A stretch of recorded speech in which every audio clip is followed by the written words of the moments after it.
Fala galera, está começando mais um episódio do Aurum Podcast. Para variar, Felipe Penoni ao meu lado. E ao meu lado, Henrique Stewart. E hoje estamos aqui com dois caras que entendem demais sobre análise de ação, trabalham com isso o dia inteiro. E até estou aqui com Lucas Melo. Você vê que a pessoa cresceu na vida quando ela tem um cartãozinho chique desse aqui. Lucas Melo, seja muito bem-vindo. É um prazer estar aqui. Atos Nolasco, seja muito bem-vindo. O meu é a distância. E o seu é a distância. E eu já queria começar esse papo fazendo uma pergunta seguinte. Vocês entendem muito de ação e tal. Qual que é o segredo para ganhar dinheiro na Bolsa de Valores? Você quer começar? Bom, pegar a pergunta difícil primeiro, né? Mas vamos lá. Primeiramente, Stewart, Penoni, obrigado pelo convite. É um prazer estar aqui, diferentemente do Lucas, eu não tenho um cartãozinho ainda, né? Eu não subi na vida, mas um dia a gente chega lá. E bom, eu acho que para ganhar dinheiro na bolsa, eu acho que a principal dica que eu daria para quem está começando agora, né, investidor, é paciência e estudar, porque a gente sabe muito bem aí que no longo prazo a bolsa, ela normalmente tem só uma direção que é para cima e também, né, para quem estuda pouco finanças, sabe o poder dos juros compostos. Então, se você está ali sempre reinvestindo seu dinheiro, reinvestindo seus dividendos e tendo calma, paciência para fazer isso ao longo do tempo, é quase certeza que estudando e escolhendo boas ações, você vai conseguir ganhar dinheiro na bolsa. Show. Você falou que no longo prazo a bolsa sempre sobe, mas no curto prazo ela cai bastante, né? E cai muito. A bolsa cai bastante, você perde um pouquinho de dinheiro ali. O que eu acho? Vamos lá. Primeiramente, muitíssimo obrigado pela oportunidade de estar aqui hoje. Ganhar na bolsa é fácil. É só comprar barato e vender caro. Difícil é achar o que você tem que comprar.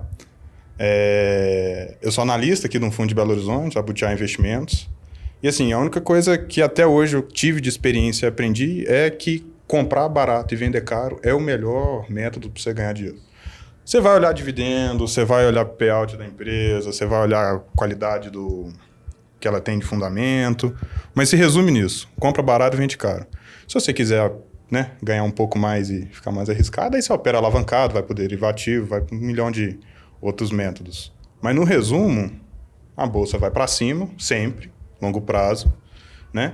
E a questão é o carrego, quanto tempo que você aguenta de aquele papel na mão, né?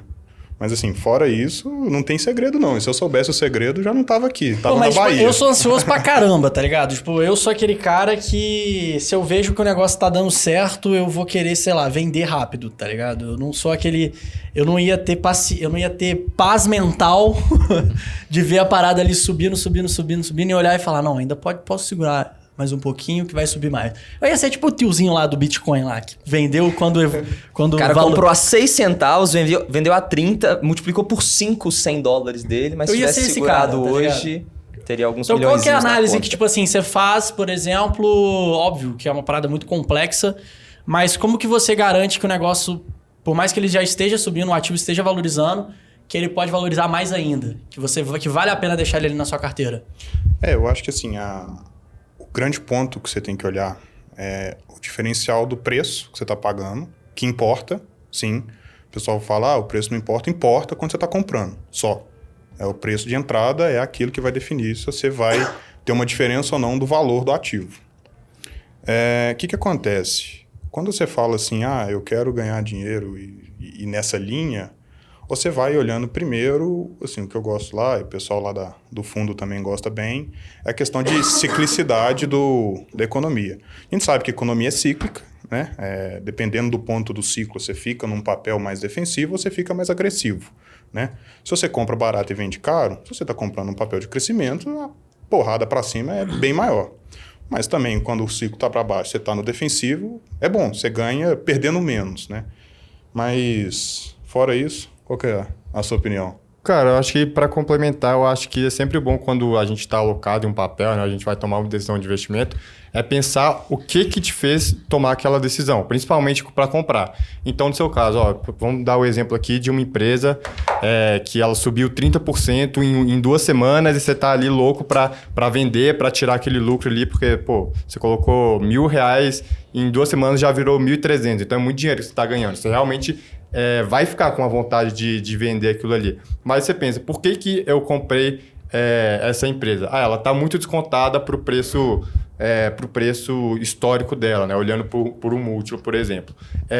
Se a sua decisão de investimento foi baseada nisso, no preço, aí você olha lá, a média de preço sobre o lucro dessa empresa, por exemplo, é 10 e ela estava 9. Agora, com essa valorização, ela está 11. Então, você viu ali que ela já passou do múltiplo histórico dela. Então, ela está mais cara que a média dela. Então, às vezes, pode ser um momento de você vender, porque aquilo que te motivou a comprar ela não faz mais sentido nesse momento. Só que aí também tem o caso contrário, da empresa ela ter valorizado muito, mas ainda está descontada para aquilo que você acha que é o valor justo então, tipo dela. assim, né? a média é 10, ela estava 7, subiu para 8. Ainda pode subir mais. Seria Exatamente. Tipo isso. E não necessariamente, é o preço sobre o lucro, né? Então, se a empresa estava com a média 10, aí o preço subiu bastante. Sei lá, o preço subiu 50%. Só que o lucro subiu 100%. Então, Ela mesmo tá o ainda preço mais estando barata. mais caro, a ação está mais barata, porque proporcionalmente o lucro subiu muito mais. Entendi. Então, você está Exatamente. pagando menos por cada unidade de lucro, E, né? tipo, relação de matemática, assim, vocês usam muita matemática no dia a dia, mas às vezes a gente vê, hoje em dia tudo é automatizado, né, mano? Hoje em dia existe programa pra tudo, você não precisa necessariamente fazer aquelas loucuras que a gente às vezes vê na faculdade, ou às vezes aquilo que você estudou para poder tirar um certificado para virar um analista de investimentos.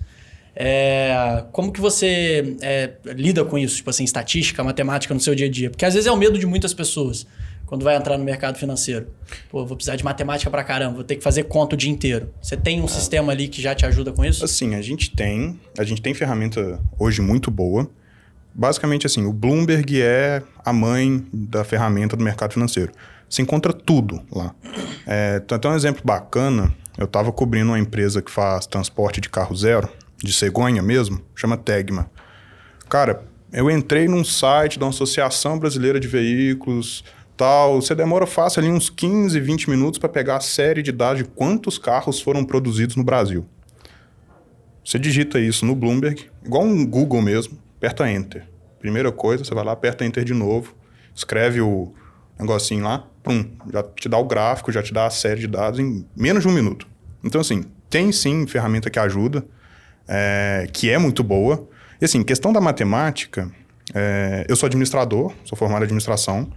A parte da estatística e economia mesmo, assim, eu não vejo tanto valor igual um economista mesmo formado, né? Mas a parte do Excel, de modelagem da empresa, isso o Watson até pode falar melhor, que o pessoal lá do banco, eles vão na vírgula da vírgula, vê o que tem abaixo da vírgula, ainda quebra ela mais uma vez. Assim, fica um modelo enorme, ficam mais de 1000 linhas de Excel, coluna para tudo quanto é lado, é uma conta muito complicada de fazer igual o banco faz na linha, precisa de muito tempo e muito esforço. Eu faço de uma maneira mais prática, assim, eu pego mais ou menos aquilo, entendo o modelo de negócio da empresa e vou jogando para Excel, mas não quebro na linha da linha, porque se eu demorar 4 meses para fazer um modelo ali muito bem feito, o papel andou e eu fiquei para trás. Mas... Porque, tipo assim, às vezes eu vejo muita gente que desmistifica o lance da matemática, da complexidade da parada. Aí é um cara que fala assim, eu faço pelo meu feeling, uso o meu feeling, foi na prática mesmo, errando, fracassando, errando e aprendendo, e meio que o cara tira um pouco do valor desse trabalho, né, desses programas, e fala que às vezes isso não é necessário porque a prática é que manda, que comanda. Então a gente às vezes fica numa bola dividida ali. Tipo, e aí? Eu vou ter que ir para essa parte mais técnica, aprender a lidar com Excel, aprender estatística, ou eu vou na prática mesmo, chutando e aprendendo, criando o feeling do mercado? Tem até aquela frase do Peter Lynch, acho que é do Peter Lynch, né? Que você só precisa conhecer as 4 operações básicas de matemática para investir bem. Não é do Peter Lynch, é do Peter Parker. Isso, exato, parabéns. Exatamente. E vocês concordam com essa frase? Tipo assim, às vezes não para trabalhar de fato no mercado financeiro, né? Mas para o investidor pessoa física, como um cara vai estar lá de boa, vai analisar a ação dele, vai comprar e é isso. Ele precisa entender, sei lá, variância, desvio padrão, essas contas bizarras de letras estatística. gregas. Cara, parece que você pensou o que eu ia falar. Quando o Peroni perguntou, o Lucas começou a responder, eu ia falar exatamente isso. As contas que eu uso no meu dia a dia, eu tenho que saber somar, subtrair, multiplicar e dividir. Tem um elevar e tirar a raiz também, mas, enfim, a gente deixa um pouquinho de lado porque é muito pouco que a gente usa. Então, assim, o Lucas falou que a gente usa, lá no banco a gente fazem essa modelagem muito aprofundada, são modelos muito grandes e são contas muito básicas. Então, a gente está somando, a gente está dividindo, a gente está fazendo contas muito básicas. Então, você não precisa de ter um conhecimento de matemática muito profundo. E não é você que está fazendo a conta, né? Você só digita o computador, tanto vezes tanto, o Excel já te tem que entrega saber a lógica. Quem Você tem tem que que ter a ter um lógica por raciocínio trás. lógico melhor que um raciocínio matemático. Apesar de que as duas coisas andarem bem juntas, né? O pica da matemática tem que ser o cara que desenvolve o programa. Isso que eu ia falar, exatamente. Mas o que eu acho importante? Você não precisa... Por exemplo, isso que você falou de desvio padrão, variância. Por exemplo, a gente usa muito o conceito de beta, né? Que é a inclinação da curva. Você não precisa de calcular isso. Mas eu acho muito importante você entender a teoria e como que é feito aquilo, porque quando você vai utilizar essas ferramentas durante a sua análise, que em algum momento você vai acabar utilizando, é importante você entender muito bem o que está atrás daquilo ali, porque, por exemplo, às vezes a gente... igual eu falei, a gente usa o beta, né, que é a inclinação de uma curva, para calcular o custo de capital de uma empresa. E igual o Lucas falou, a gente não calcula isso. Normalmente a gente pega na plataforma da Bloomberg, porque é uma puta plataforma mesmo. E lá a gente tem o beta ajustado e o beta normal. E aí você pode pegar esse beta em várias janelas de tempo. Então, assim, o beta nada mais é do que uma equação, né? Ela é parte de uma teoria matemática. Então, você entender bem qual que é a diferença de você pegar uma janela mais curta para uma janela mais longa, né? Você ter um número de... o N ali ser ou ser maior, ou pegar o beta normal para o beta ajustado, entender essas teorias eu acho importante, mas você não precisa saber decorado como que calcula o beta. Você não vai ficar calculando o dia inteiro, porque isso o próprio computador já te entrega, mas igual você falou, você entender a lógica por trás da conta vai te ajudar a saber, beleza, nesse caso específico, como que vai ser a melhor forma de cálculo? Aí você fala, beleza, computador, eu quero essa forma, e ele já te entrega, né? Porque assim, acho que é até legal falar pro pessoal, apesar da gente ser primo, de segundo ou terceiro grau, a gente... primos? Somos primos. Nossa, legal. Eu sou por parte de pai, você acha que é por parte de mãe. Por parte de mãe. Eu não sei se é segundo ou terceiro. Eu descobri que eu tinha primo mesmo, que era ele, o irmão dele, eu tava no primeiro ano do médio.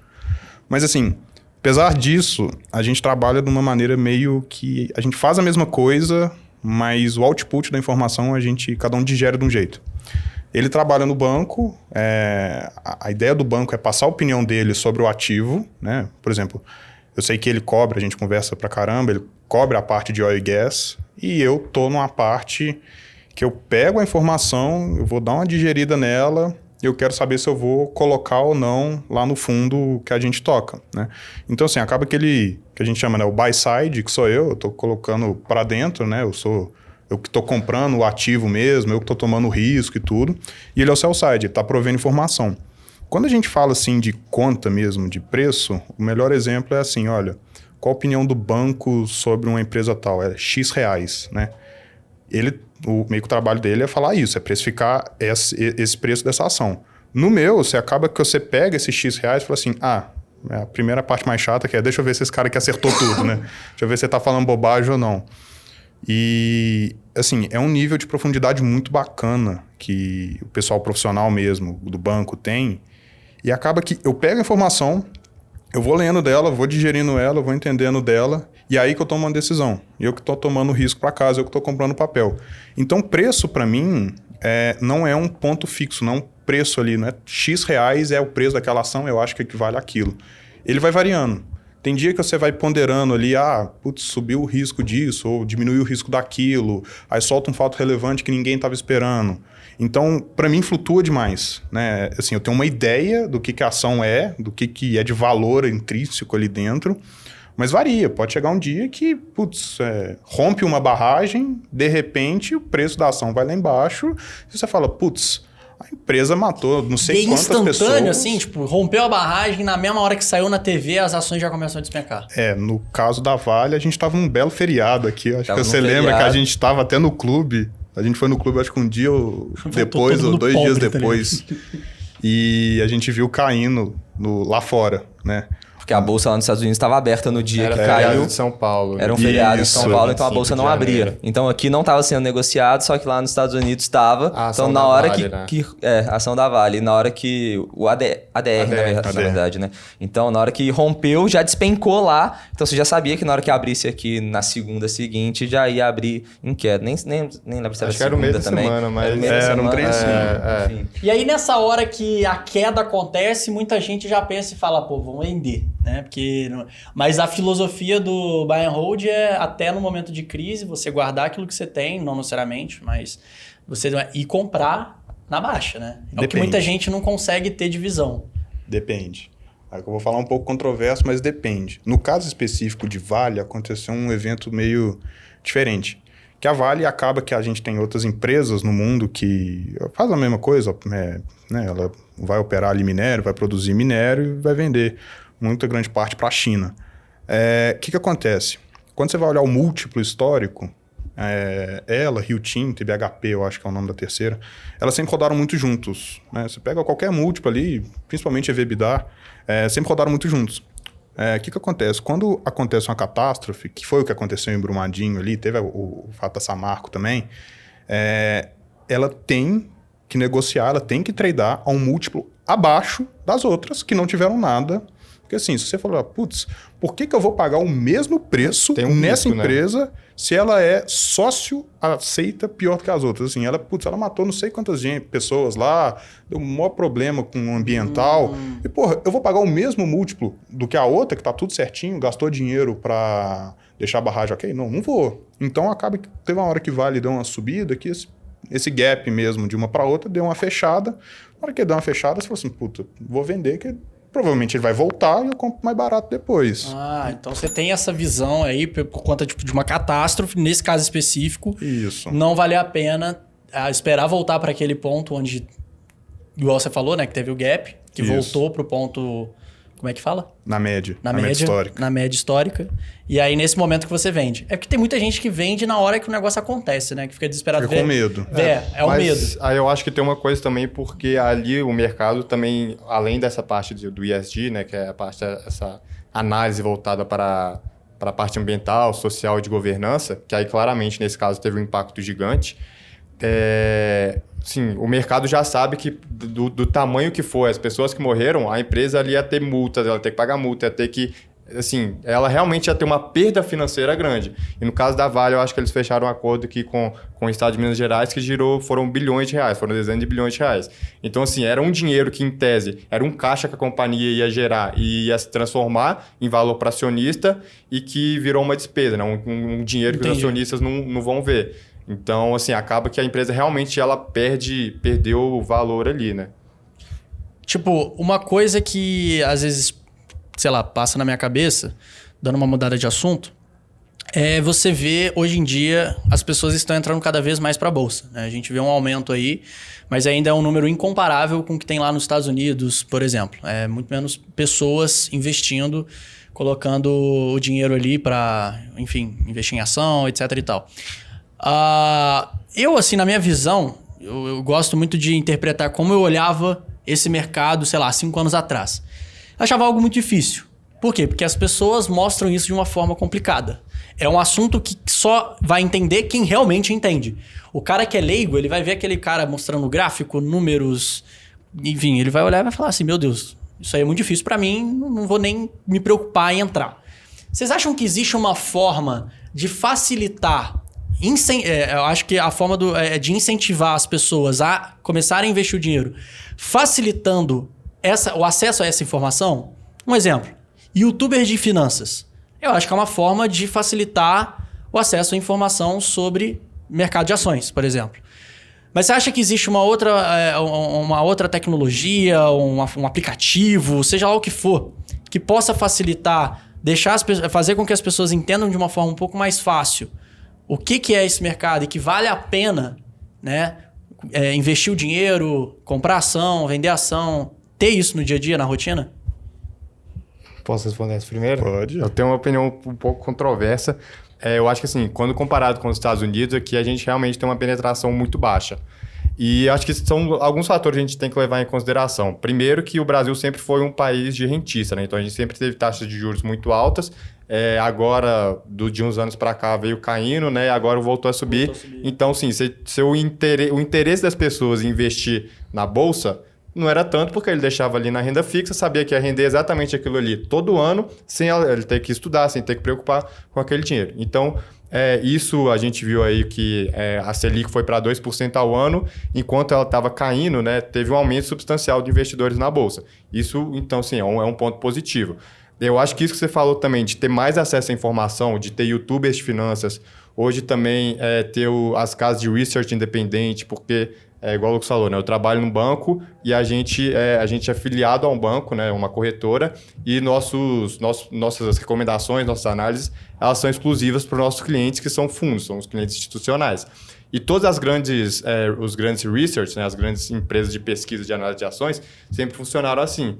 Com o crescimento do número de pessoas físicas, foi surgindo o que hoje a gente chama das casas independentes, que elas não são filiadas a bancos, são empresas que elas estão ali independentemente emitindo sua opinião, então elas não têm, em tese, ela não tem certo conflito de interesse, né? Que muitas pessoas falam que existe quando você é uma casa filiada a alguma grande instituição financeira. Até que os youtubers mesmo também rola alguns grandes aí que falam que tem conflito de interesse. Sim, demais, total. Então, assim... Pode falar. Pode, à vontade. Sem problemas, aqui é aberto ao mundo. Então, por exemplo, a gente tem a Suno, a Eleve... Não, essa não, tô brincando. Então, a gente tem a Suno é minha Suno, parceira, pô. Um beijo pra Suno. Então, assim, a gente tem a Suno, a Eleven, a Levante, algumas casas que são focadas na pessoa física, né? Então, isso acaba ajudando. Então, um pouco da análise que a gente faz para os grandes fundos, e antes as pessoas físicas não tinham acesso, agora elas estão tendo. Então, isso ajuda muito para o investidor que está começando agora. Porque ele não sabe ler um balanço, ele, às vezes, não sabe muito bem como analisar uma empresa, o que olhar. Então, e eles têm um preço muito acessível, né? Para qualquer investidor. É uma mensalidade que acaba sendo muito acessível. Só que, aí, qual que é a minha real opinião sobre isso? Que, vamos pensar assim, quando você está doente, né? Que a maioria das pessoas fazem, deveriam fazer, é ir num médico para tentar entender por que você está doente, o que você deve tomar, o que você deve fazer. Por que deveria ser diferente com o dinheiro? Então, se você não tem conhecimento... se você não tem muita dificuldade de analisar a empresa, tem muita dificuldade com o número, ou você não gosta, por que você vai fazer isso por conta própria, arriscar o seu dinheiro, ao invés de delegar isso para alguém que faz isso de maneira profissional, que é o caso do Lucas, né?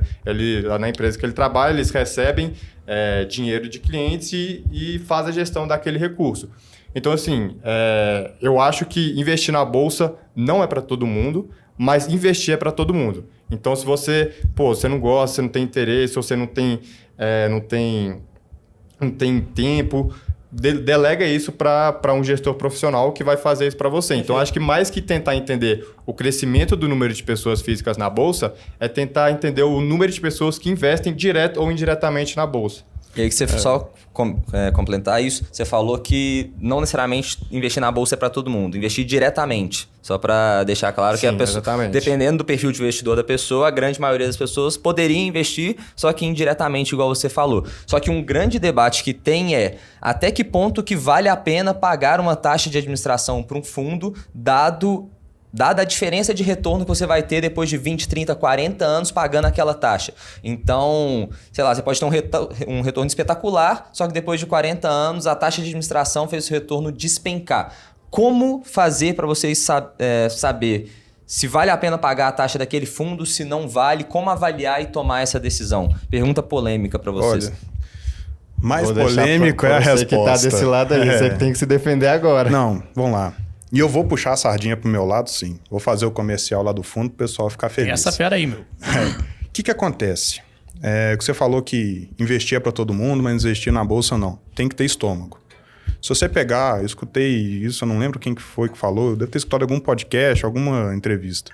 O cara me fala assim, pega 100 pessoas leigas, fala, 100 pessoas, a taxa 2% ao ano, porra, não tô ganhando nada aqui na poupança, né? Então, vou investir na bolsa.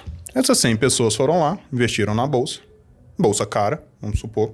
A bolsa me cai 30%. Os papéis dela, que ela gostava, uma Magazine, uma Via Varejo, me cai 70%. O que ela faz? Ela vai vender. Que foi o que aconteceu agora, inclusive, né? Essas ações de varejo caíram 75%, 80%. O PF, que é a pessoa física, é muito complicado, porque isso, assim, é o pessoal que estuda, é o pessoal que sabe que tem estômago, tem filosofia de investimento, e isso é forte. O cara fala, putz, caiu 70% aqui, às vezes ele foi até vendendo, estava caindo, ele foi vendendo, foi reduzindo ali o prejuízo dele, e tem estômago para segurar e tal. PF, assim, o geral, o grande geral, dessas 100 pessoas que eu estou falando, cara, não sei a estatística, mas eu chutaria com uns 90% ali, ia vender e ia sair no prejuízo. O que eu acho? Quando a pessoa olha para o fundo, fundo hoje é uma coisa tão democrática, tão fácil, né? Por exemplo, a Butiá lá, cara, foi até fresquinha a informação. Hoje a gente bateu mais de 6 mil cotistas. Tem fundo lá que com R$100 você aplica. Tem fundo que é R$100 você aplica, você ainda consegue ter D mais um, que você, putz, precisa resgatar, você resgata hoje, vai cair depois de um dia. Olha a liquidez, então. Então, assim, é muito bom, né? Então, e a gente está muito no varejo, a gente está distribuindo pancada de distribuidora, até lá no BTG tem a gente lá. E, assim, quando a pessoa olha para o fundo, ela passa a responsabilidade para um cara que é profissional e tem estômago, tem filosofia, ele sabe. Quantas horas por dia você fica trabalhando, você fica estudando empresa? Pois é, assim... É um tempo que a pessoa não vai 8 ter, a 10, né? 8 a 12. Você já estudou a gente aqui? Será que a gente cresce? Podemos modelar, fazer uma dobradinha, modelar Quanto que isso vale aqui. o nosso podcast? Quanto que vale o nosso podcast? Cara, só nessa logo comprar aí. o Aurum Podcast aí, ó, a gente pode descobrir o valor deles pra você. R$79, Olha, já não sei fala não, já. mas- R$79. Crescimento rápido com taxa de juros alta, vocês iam tomar uma pernada. Se fosse ali a 2% ao ano, vocês Espera iam um estar pouquinho valendo pra bilhão. fazer o ali. Mas pelo menos a gente já tem NFT. A gente já tem NFT. Ah, A gente já tem A NFT. gente já tem NFT. Soca mais 100 de PL aí. Mas assim, o fundo é muito democrático, cara. O cara tá ali, ele tá o dia inteiro, ele tem modelo macro para seguir, ele tem negócio de risco. Cara, é uma estrutura. Vou comprar tal fundo. Cara, atrás da porta ali do fundo é uma estrutura grande, robusta, com muita gente técnica, com muita coisa no detalhe, né? E até uma coisa que eu falo pro pessoal, olha, quando vocês vão investir em fundo, você olha, lógico que olha ali o track record do fundo, vê se o cara tá performando bem, quantos cotistas mais ou menos, se o cara tomou alguma porrada, essas coisas. Mas principalmente, eu acho que quando você, né, coisa de mineiro, quando você vai com a cara do gestor, né, você conhece o cara, você vê que o cara, o cara me passa uma confiança, você dorme tranquilo, porque você meio que confia no cara, o cara vai te dar um resultado bom, porque, o cara é profissional. Às vezes, se a bolsa tá caindo 30, o papel Magazine Luiza tá caindo 70, a chance de você recuperar é muito complicada. Se você, tomou 70% na cabeça em Magazine e vai colocar em renda fixa, você não vai ver a cor desse dinheiro vivo. Você já vai ter morrido. Então, é bem complicado, e eu acho que o pessoal de fundo hoje tá tão presente em tudo quanto é lugar, tem quantidade de asset abrindo, quantidade de fundo abrindo, que assim, você pode escolher, tem os melhores, a gente tem histórias, né, que por exemplo, o Stuberg lá da Verde, o cara aqui no Brasil é um monstro. Se você pegasse esse cara e botasse nos Estados Unidos lá, não ia ter pra Howard Marks, não ia ter pra Buffett, não ia ter pra esses caras não, velho, porque o cara é muito bom. Aí você fala, o cara é legal, você já gosta do cara, você já vê que o cara sempre performou bem. Põe um dinheirinho lá. O cara abre lá o fundo, você coloca, compra uma cota, compra outra, vai comprando. Mas do lado do banco, assim, eu acho que é mais difícil de comentar que você tem essa assimetria mesmo de formação. Eu acho que trazer gente para a bolsa é muito bom e é o movimento natural. Mas o Brasil é um unicórnio que, nós estamos a 10,75 de Selic. Ninguém estava meio que esperando a inflação que veio muito forte, então a gente tem que ir subindo taxa de juros para compensar. Ninguém estava esperando isso. Então acaba que rolou uma fuga de capital nosso, né, brasileiro, saindo da bolsa, que o gringo lá fora, o que o gringo está olhando? O gringo vai, transforma dólar em real a 5,50, 5,60, compra a bolsa a 100 mil pontos, chega lá a bolsa a 130 mil pontos, ele já fez 30% só de bolsa. Se ele comprou algum papel bom, faz mais. E o dólar tá quanto? Lá, 4,90, 5. Então, na hora que ele vai converter para dólar de novo, o cara ganha na bolsa e no dólar, no câmbio. Então, assim, o que o gringo olha, cara, assim, você já começa a ver um fluxo entrando, você já vê a bolsa que estava ali rodando na casa dos 102, 103, quando a gente tá gravando esse podcast. Hoje já tá rodando em 111, 112. Então, o cara vem entrando, assim, não é porque o gringo que é inteligente, mas ele faz conta. O mundo inteiro faz conta pro Brasil. Então, Me parece que esse cara vem comprar a bolsa a 100 mil pontos e a dólar a 5,50 e me vende bolsa a 130, dólar a 5,10, 4,90 ali. E tá ganhando dinheiro, né? Eu acho que você tá muito otimista. Por quê? O dólar a 4,90. Não, é isso aí. Se tudo é muito certo. É mais fácil o dólar chegar em 5 ou em 6? Pô, eu acho, você sabe que essas previsões de economista aí servem só pra ferrar quem chuta, né? E sabe o que eu faço no modelo? Literalmente, dólar atual raspa o lado. Não quero acertar dólar, não. Não sou economista e ninguém acerta o dia de amanhã. Se você tiver uma previsão, uma curva normal, você faz uma estimativa e fala, o dólar pode ir de tanto a tanto e eu tenho aqui a média, beleza. Mas me chutar um valor de longo prazo, eu não tenho a coragem ainda não. Eu posso só voltar nessa pergunta, que eu achei ela muito boa e realmente, tipo assim, tem que se fazer esse tipo de conta, né? E aí, qual que é uma solução que eu acho muito boa e eu uso meus investimentos pessoais, que é você comprar índice, né? Comprar ETF que replica tanto o Ibovespa ou o índice americano, o S&P 500. Por que eu acho isso muito bom? Primeiro, porque você nunca vai ter aquela âncora de achar que você está perdendo dinheiro. Por quê? Muita gente pensa, pô, o Ibovespa subiu 20% e eu subi só 10%. Então, em tese, eu deixei dinheiro na mesa. Se você compra índice, você perde um pouco desse viés, porque você vai sempre ganhar o que o índice rendeu. Uhum. Então, assim, vai ter anos que... e a gente olhando o histórico, né, de gestores profissionais, quem consegue consistentemente bater o índice são muito poucos. Então, assim, tá comprado no índice no longo prazo é muito bom. E, assim, você não precisa de estar olhando...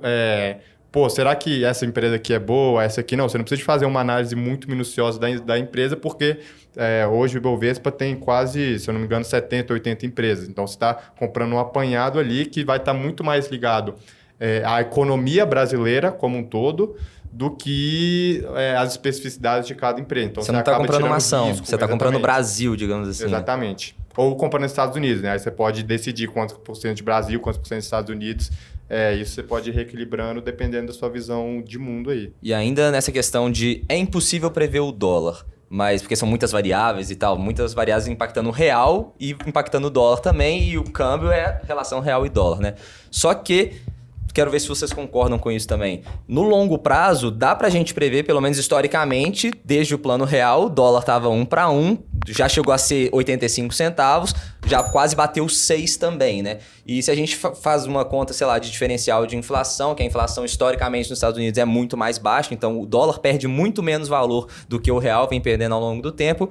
Então, é possível a gente afirmar que a tendência do dólar no longo prazo é de alta? Por mais que, sei lá, no final de 2022, não sei, pode tanto bater 6, 7, quanto pode bater 5, 4, é impossível saber. Mas, sei lá, 2030, se você tivesse que estar posicionado em alguma coisa, seria, tipo, na alta do dólar? Cara, teve um amigo meu que trabalhou comigo lá no fundo, economista, uma cabeça privilegiada. E eu lembro um dia eu tava olhando... Eu acho que eu tava olhando Vale. Eu tava modelando Vale e eu precisava colocar $1. A empresa pega todo o minério. Você pega o volume do minério, vezes o preço do minério, que tá em dólar, e depois você joga para real. É a conta básica que você tem que fazer ali para receitinha, né? É a receita de bolo ali. E eu parei, eu tava sentado, ele sentava atrás de mim, eu virei para ele e falei assim, aqui... O que você tem? Falei brincando mesmo, assim, o que você tem de dólar projetado aí para 2030, 2035? Isso quando eu perguntei foi foi setembro, outubro de 2021. Ele me explicou uma conta que eu não consigo explicar para vocês, eu não entendi.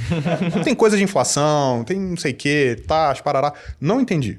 Juro para vocês que eu não entendi. Eu só lembro que ele falou, põe 4,50. Não sei se é o que tá hoje. Mas se for para jogar na Mega Sena... de 4,50 até 6, em 2035 eu jogaria 4,50 porque ele falou. Mas fora isso, zero projeção.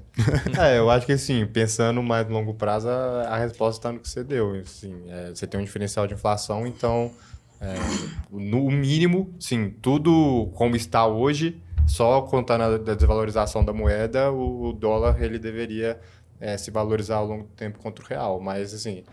muitas variáveis que determinam isso, né? A gente está falando dos ceteris paribus, né? Tudo mais constante, mudando só a variável inflação. Mas, assim, a gente sabe que e outras? A teoria é muito diferente da realidade. Só porque você tem a pode taxa fazer? De juros, tem risco do país. Exatamente. Você não precisa acertar. a verdade é, assim, e é o que eu faço quando eu pego a informação, por exemplo, do Atos, caso específico disso. Eu estava olhando, comecei a analisar a empresa que é 3R Petróleo, e da cobertura dele. E, cara, eu comecei a olhar a 3R, falei, puta, acaba que depende de dólar, o Brent, né, é em dólar, mesma coisa que vale, né, a continha de padaria ali. Fala pro pessoal o que é Brent. Brent é o barril, né, o valor do barril da Petrobras. Para quem não sabe. Mas assim, eu parei e falei, cara, vai demorar a fazer uma projeção eu acho que vai estar errada, e até o gestor do nosso fundo lá, ele também não concorda muito com essa visão mais top-down zona para acertar uma projeção. E assim, o que eu fiz? Porra, quanto que a empresa tá valendo hoje? Quanto que é o dólar implícito? E outra coisa, se o dólar for para R$1,50, R$2, se ainda me der um upside no papel, tô nem aí, vai comprando. Se o dólar for para 6, 7 é lucro, bônus. Mas acho que a conta que eu fiz lá, o dólar tinha então uns R$2,50, R$3, não lembro certinho. Mas era assim, um patamar bem baixo. E, putz, mesmo se o dólar cair, tudo mais constante na empresa com fundamento bom, me deu upside, me deu margem de segurança para comprar, compra. É importante fazer essa análise de cenário, né? A galera, muitas vezes, investidor iniciante, fica pensando, olha, eu acho que o preço dessa ação é R$10, então se tiver R$10 eu vou comprar. Quando é muito difícil você cravar um preço certo, né? Então não necessariamente você precisa fazer uma projeção de preço. Você faz uma análise de cenário, tipo, de acordo com esses cenários aqui, se o dólar for para 7, o que vai acontecer com o preço da ação dadas essas outras variáveis? Se o preço do dólar for a 2, o que vai acontecer? Se a empresa vender tanto, se não vender tanto, se a Selic subir? Então você faz essa análise de cenário para justamente estar preparado para diferentes cenários. Aí você traz um cenário base, um otimista, um pessimista, e você consegue tomar uma decisão um pouco mais racional, né? Não, exatamente. E assim, lá no banco, sempre quando a gente vai soltar uma atualização de estimativa, a gente coloca uma tabelinha, porque assim, não tem como, exatamente o que a gente está falando agora, não tem como saber o que a melhor coisa que você pode fazer é pensar, tá, se for para tal preço, igual o Lucas falou, né, a gente sempre usa câmbio e preço de petróleo. No nosso cenário base aqui, é esse. Se a gente colocar 5% a mais... 5 e 10% a mais, 5 e 10% a menos para as duas variáveis, como que vai ser? E para quem quiser fazer isso, né, quando se alguém que estiver escutando resolver fazer o valuation de uma empresa, tem uma função no Excel que chama tabela de dados que faz isso para você em exatamente 2 segundos. É só você procurar aí no Google tabela de dados Windows, Excel. Aperta Alt SK que já vai abrir. Puta, já esqueci. Pô, até... Alt SKD, decorei. SKT, T de tatu. T de Alt tatu. S Skits. É isso? Eu só lembrei porque era Alt Skate. Aí eu... Alt Skate.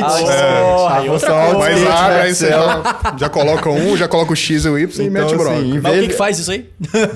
Ela vai colocando um tanto, tipo, por exemplo, por exemplo, no caso do petróleo. Se o Brent do uma petróleo... tabela de sensibilidade, né? Então vai ser... Se o Brent vai subindo de 10 em 10 reais, ele joga esse valor lá no seu modelo e te volta um preço. Automaticamente qual que seria o aí preço você justo da ação. As coisas. É muito então, bom. assim, é mais rápido você fazer isso e ver qual que seria o preço da ação em cada cenário, qual que seria o lucro, o EBITDA, do que você tentar prever qual que seria o valor. Ou né? fazer na mão, ir trocando coisinha por coisinha no modelo na mão, você ia demorar 3 dias. E, cara, tipo assim, vocês, vejo vocês falando assim, eu pago pau mesmo, porque vocês são muito mais técnicos. Eu sou um cara muito iniciante nesse mundo, por mais que, às vezes eu tô ali na internet falando um pouco sobre investimento e tal, mas eu falo muito daquela questão mais básica ali, até porque o meu público é jovem, então pra mim faz sentido me comunicar daquela forma, mas é realmente o que eu sei. Se eu soubesse um pouco mais, eu ia procurar um público que já entende um pouco mais. E vira e mexe eu vejo uma galera que não tem experiência de mercado, uma galera que se cair num bate-papo desse com vocês, os caras vai ficar perdido, não vai entender nada que vocês estão falando. E o cara tá aí ganhando dinheiro pra caramba vendendo curso de investimento. Isso é uma coisa... E isso entra exatamente naquela dividida de bola que eu falei pra vocês. Do cara que fala assim, irmão, não precisa ser técnico, não precisa aprender matemática, não precisa ver variável, tal coisa, índice, barril do petróleo, não sei o que. Vai no feeling, acredita no robô ali, tem um robô que vai te dar a resposta e você vai ficar milionário. O que vocês... se eu fosse ele, eu ficaria putaço, mano. Porque vocês entendem muito, mano. E aí que eu falo, tem que ter estômago. Porque você olha primeiro a grama do vizinho ficando mais verde, você vê o vizinho ganhando dinheiro, vizinho vendendo NFT, vizinho comprando cripto. Olha a indireta pra gente vender NFT do áudio. Não, a gente nem vendeu. O cara veio comprar e falou, mano, eu não recebi. Eu falei, não fui eu que fiz. Aqui, ó, quem fez. Eu não vi, não. O que deu daquilo? A gente vai chamar ele de novo não, ele aqui. foi burro, ele mandou dinheiro pra ele mesmo. É. Ele comprou, mas ele mandou dinheiro. Vou ver não lá no tive banco culpa se eu nenhuma. consigo comprar ação assim. Eu vou mandar o dinheiro pra minha conta e ver se ele cai. O cara achou que tinha comprado, mas ele mandou dinheiro pra própria conta. Tipo assim, ele ficou perdido lá. Falou, porra, comprei 10 aqui, cadê? Fiquei desesperado. Mas é bem assim, cara. Se você for olhar, pega Buffett, esses caras. Você acha que esses caras não olham pra um Bitcoin e falam, putz, o cara ganhou dinheiro pra caramba, moleque novo, não sabe nada de nada. Eu acho que é mais questão de cabeça, estômago e filosofia de investimento mesmo. Você se manter no que você acredita, no que você tem certeza, num bom fundamento, do que você olhar pro cara ali, vamos supor, um trader de 18, 19 anos, que começou a ser trader na pandemia, estava desempregado, começou a mexer com isso, comprou Bitcoin, o negócio subiu pra caramba, até caiu, mas subiu pra caramba. É muito difícil você engolir. E quando você não engole e entra, que é o problema, que duas coisas. Uma, você não entende daquilo. E dois, se dois estão entrando no mesmo lugar, você está fazendo bolha. E assim, você não entende. Como o cara, assim? você não entende. O cara que você está olhando, que está comprando, também não entende. Então acaba que na hora que vai juntando 1, 2, 3, 4, 5, entende? uma galera de gente, vai comprando um negócio Oferta que e ninguém demanda. entende, o preço sobe, na hora que tá lá em cima, explode. E explode justamente quando eles percebem Que não vale que a ninguém pena. entende. Exatamente. Pois é, exatamente. E o exemplo disso, por exemplo, a crise lá do subprime, ninguém estava entendendo o que estava acontecendo. A gente teve Bitcoin com uma volatilidade absurda. Eu vi até um dado falando que a média de drawdown do Bitcoin é tipo cerca de 35% de queda. Então, cara, é uma loucura, uma volatilidade absurda. E até muito porque tem uma questão de dinheiro rolando no mercado, um excesso de liquidez que ajuda isso. Então, assim, vai no simples, vai no que você acredita. Se você estudou Bitcoin, não é que eu tô falando mal, mas se você estudou, se você acredita... Porque Bitcoin não é uma moeda, né? Bitcoin são projetos. E se você tá naquilo, você acredita, você tem convicção naquilo, é melhor pra você. Que eu fico falando direto até com o Henrique, é assim, cara, se você dorme tranquilo com aquilo, você tá convicto, Exato. você tá no lugar certo. Não é que Bitcoin tá certo ou que a ação de velho investe, aquelas de growth mesmo, ou até as empresas de velho, vamos colocar uma Clabin. O cara que vai comprar uma Clabin, o cara que vai comprar um Bitcoin, são completamente diferentes. E, tipo, no mercado de vocês, que vocês mais atuam, tem o revertério também? Tem aquelas coisas que acontecem dentro do mercado de ações? Que vocês olham e falam, mano, os caras estão apostando numa parada que ninguém sabe, ninguém entende, uma empresa que não tem muito. Deve rolar pra caralho. Conta a história do Eike Batista aí. Agora já veio com a história pronta, tá ligado? Eu pensei, eu falei, mano, o que eu tô? Eu devo estar falando merda aqui, tá ligado? O cara, não, conta a história. A gente pode entrar no caso do Eike Batista, mas eu acho que assim... o Eike Batista. Eike Eu entendi do Hepatista, mano. Eu falei, pô, quem que é esse cara? Não. Isso é um baita caso. Isso é um baita caso, mas eu acho que assim... Porque, cara, empresas, elas são reais, né? E elas têm números, elas têm administradores, elas têm funcionários, elas vendem. Então, assim, é muito difícil você ter uma fraude, mas tem, como é que é o caso do Eike Batista. Então, assim, só que quando tem esse tipo de coisa, todas essas fraudes que existem em empresas, elas têm um problema central, que, na verdade, são dois. Ou a pessoa, o administrador é mal intencionado, ou você tem um conflito de interesse muito grande dentro da própria companhia. Então, de remuneração de conselheiro ou de administrador. Então, assim, e até uma das coisas que eu acho mais importante quando se vai analisar a empresa é entender quem são as pessoas por trás daquilo ali. Então, acho que se você consegue entender isso muito bem, e falando assim, pode parecer fácil, mas não é uma coisa super difícil, eu acho que isso faz com que você não tenha muitas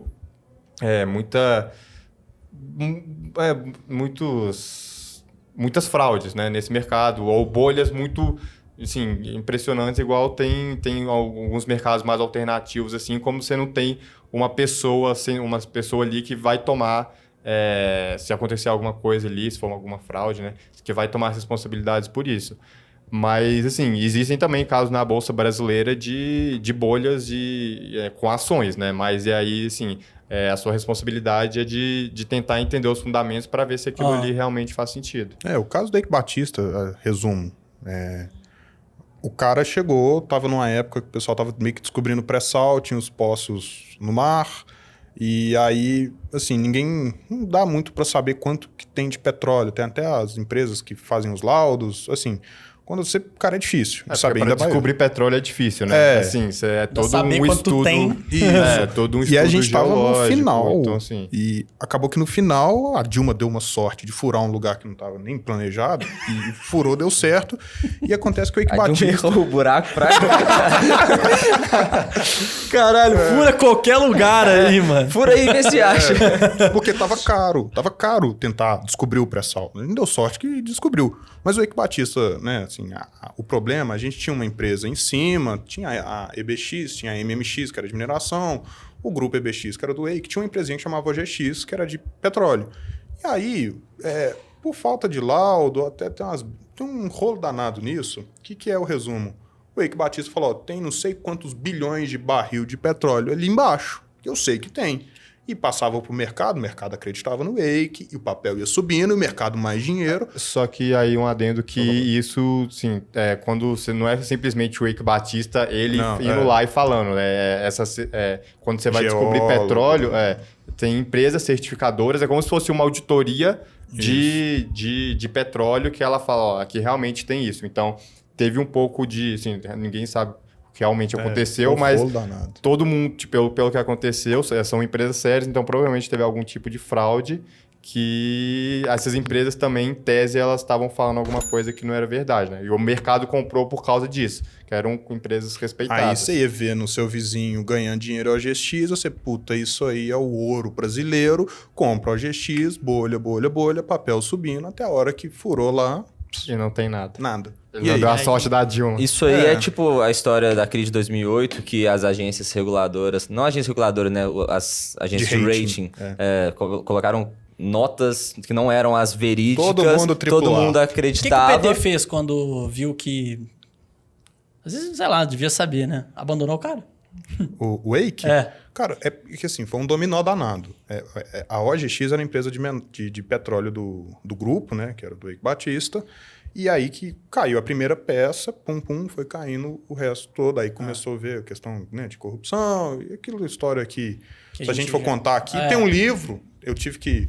Quando até eu comecei a olhar a empresa de petróleo, dei uma boa folheada, o livro é bem bacana do Eike Batista, conta tudo lá. Mas explicar aqui, a gente só vai sair daqui amanhã. Cara, tipo assim, Putz, esqueci o que... Pô, tá uma pergunta muito foda. Deixa eu perguntar aqui uma pergunta polêmica. Vamos trazer polêmica para esse bate-papo. Então. Quero ver os dois. Seguinte, rola muita informação privilegiada no mercado financeiro? Inside info? Cara... Só hoje eu recebi 3. Tô brincando. Cara, rola. Assim, é muito difícil, mas aquela grande informação, aqueles grandes porrada de papel, assim, o Brasil ainda é muito amador, como se for olhar no mercado todo. A gente, por exemplo, tem todas aquelas questões de prática de governança, de novo mercado, mas falar que não rola, aí você está sendo muito inocente. Rola sim, rola numa proporção muito pequena, igual o pessoal acha que, puta, não sei quem conversou com não sei quem, comprou papel ontem, o papel subiu no dia seguinte. A gente tem CVM. CVM está de olho nisso. Até um ponto, a CVM tem coisa que passa, tem coisa que não passa, a grande maioria ela pega. Mas operar por especulação, cara, é loucura, é burrice. Você não está com fundamento nenhum. E outra, você não sabe até que ponto aquela informação já está no preço. Vamos supor que o papel está R$30, e você recebeu uma informação que ela vai fazer um M&A ali, vai comprar outra empresa, e ela vai porrar. Aí chega no dia, o papel cai 5%. Você fala, uai, não ia subir? Não, porque a ação tinha que estar valendo 20, mas já está valendo 30. Todo mundo já estava sabendo. Até um negócio que o pessoal fala muito no meio de fundo. Cara, se chegou um IPO na minha mesa aqui, que são uma asset pequena, tem um fundo pequeno, não chegou para os grandes lá, é porque é fumo. Pode olhar direito, porque tem alguma coisa. Se tá chegando aqui, não tá valendo nada, o pessoal não quer comprar. Tem a mesma filosofia, mano. Tipo assim, quando alguém vem me apresentar, né? Eu falo pras pessoas, você deu certo na vida. Você deu certo na vida. Quando você começa a palestrar, se você tá palestrando, né? Que você, Quando você recebe um cartãozinho quando desse você tem aqui... um cartãozinho desse e quando você recebe um convite diário pra uma pirâmide diferente. É. Se você recebeu, filho, Esse você pode ter cartãozinho aqui certeza. é Paulinho Caneta? Pra caralho. Isso aqui é Paulinho Caneta, demais, mano. Paulinho Caneta. Paulinho Caneta, todos nós temos um lado Paulinho Caneta. Todos nós né? temos. Esse é meu. Mas, pô, cara, é verdade. Cara, eu vejo esses negócios, tipo, essas grandes promessas, até uma dica que eu dou pra galera. Você tem que tomar muito cuidado quando você for, sei lá, quando alguém te apresentar um projeto, quando alguém te apresentar um negócio. A forma que a pessoa te aborda diz muito sobre o que é esse negócio. Se é um negócio que vale a pena ou não. E eu tenho a minha concepção, que se o cara chega falando valor, você vai ganhar tanto, o fulano ganhou tanto. Irmão, tenha um pé atrás. Porque Sempre que tá bom ela demais tem que pra ser verdade, Mano, você ela desconfia. tem que apelar de alguma forma ali pra te convencer a entrar no negócio. Ou falar que você vai ganhar X% ao mês ou por dia, cara. Sem risco isso garantido. não existe. Exato. É tipo assim, isso já é Isso uma não parada existe. muito manjada, né? A gente vê hoje em dia os caras que prometem. Mas é que, tipo assim, o negócio deles, eles vendem por conta disso, entendeu? Então ele vai se submeter a falar valores porque ele vai estar ganhando alguma coisa em troca de você entrar naquilo, entendeu? Então, tipo, em troca de você entrar nesse projeto. Eu, cara, putz, eu já cansei, eu lembro até hoje, 2016, mano, quando eu fui chamado pra entrar em uma... Não sei se é pirâmide ou não é, vocês devem saber aquela empresa que todo mundo entrou uma época, que várias pessoas entravam. Eu não entrei, não. Não, várias pessoas. Eu Por isso que eu nunca até mudei entrei pra nisso várias. também, Eu falei de... Você entrou? Ó, não sei de que você tá Então, falando, um de não, mas cada 4 entrou. eu não entrei de em... cada Tem quatro. aquelas empresas de marketing Vocês já entraram? multinível. Eu não vou citar nomes Não, aqui, não. né? Sinodê, tá ligado? Tipo, que todo mundo fala. Tô brincando. Não, eu não sei. Inclusive, tipo assim, tem galera que fala que não é pirâmide, tem dados que comprovam. Mas uma coisa que eu sei é que em 2016, muito amigo meu chegou falando que vai ficar aposentado aos 22. E ninguém tá aposentado, irmão. Ninguém. Que loucura, né? Que loucura. E agora? Nenhum deles mais tá na empresa, nenhum deles mais tá lá, né, vendendo aquela ideia. Então, assim, eu acho que sempre vai ter um exemplo desse em cada época, tá ligado? E eu acho que desse momento é essas coisas que não existem. Criptomoeda, joguinho de criptomoeda. Eu acho que é a Metaverso. Metaverso. Não, não sei. A Não sei. metaverso é mais uma ideia, né? Mas cara, eu concordo com você. Eu acho que, assim, essas coisas, principalmente nesse mundo digital... O próprio marketing digital também, tem muita gente que usa e abusa, tá ligado? Isso com certeza, eu acho que sim. Mas também acho que tem um lado positivo que, às vezes, é mais benéfico que maléfico. Com certeza. Mas essas coisas não têm valor. Tipo assim, tá, por que o Bitcoin vale, sei lá, nem sei quanto vale o Bitcoin, $40 mil? Por que vale isso, entendeu? Por que um NFT vale isso? Não tem nenhum fundamento. Eu acho que entra muito nisso que o Lucas falou agora há pouco, que é um tanto de gente que vai entrando sem saber o porquê e uma hora aquilo ali vai estourar. Mas assim, não tô falando que Bitcoin ou NFT é bolha, né? Sim, não quero que ninguém interprete isso, tá ligado? Que eu tô falando. Mas Exatamente. eu vejo muita gente ficando rica vendendo a ideia.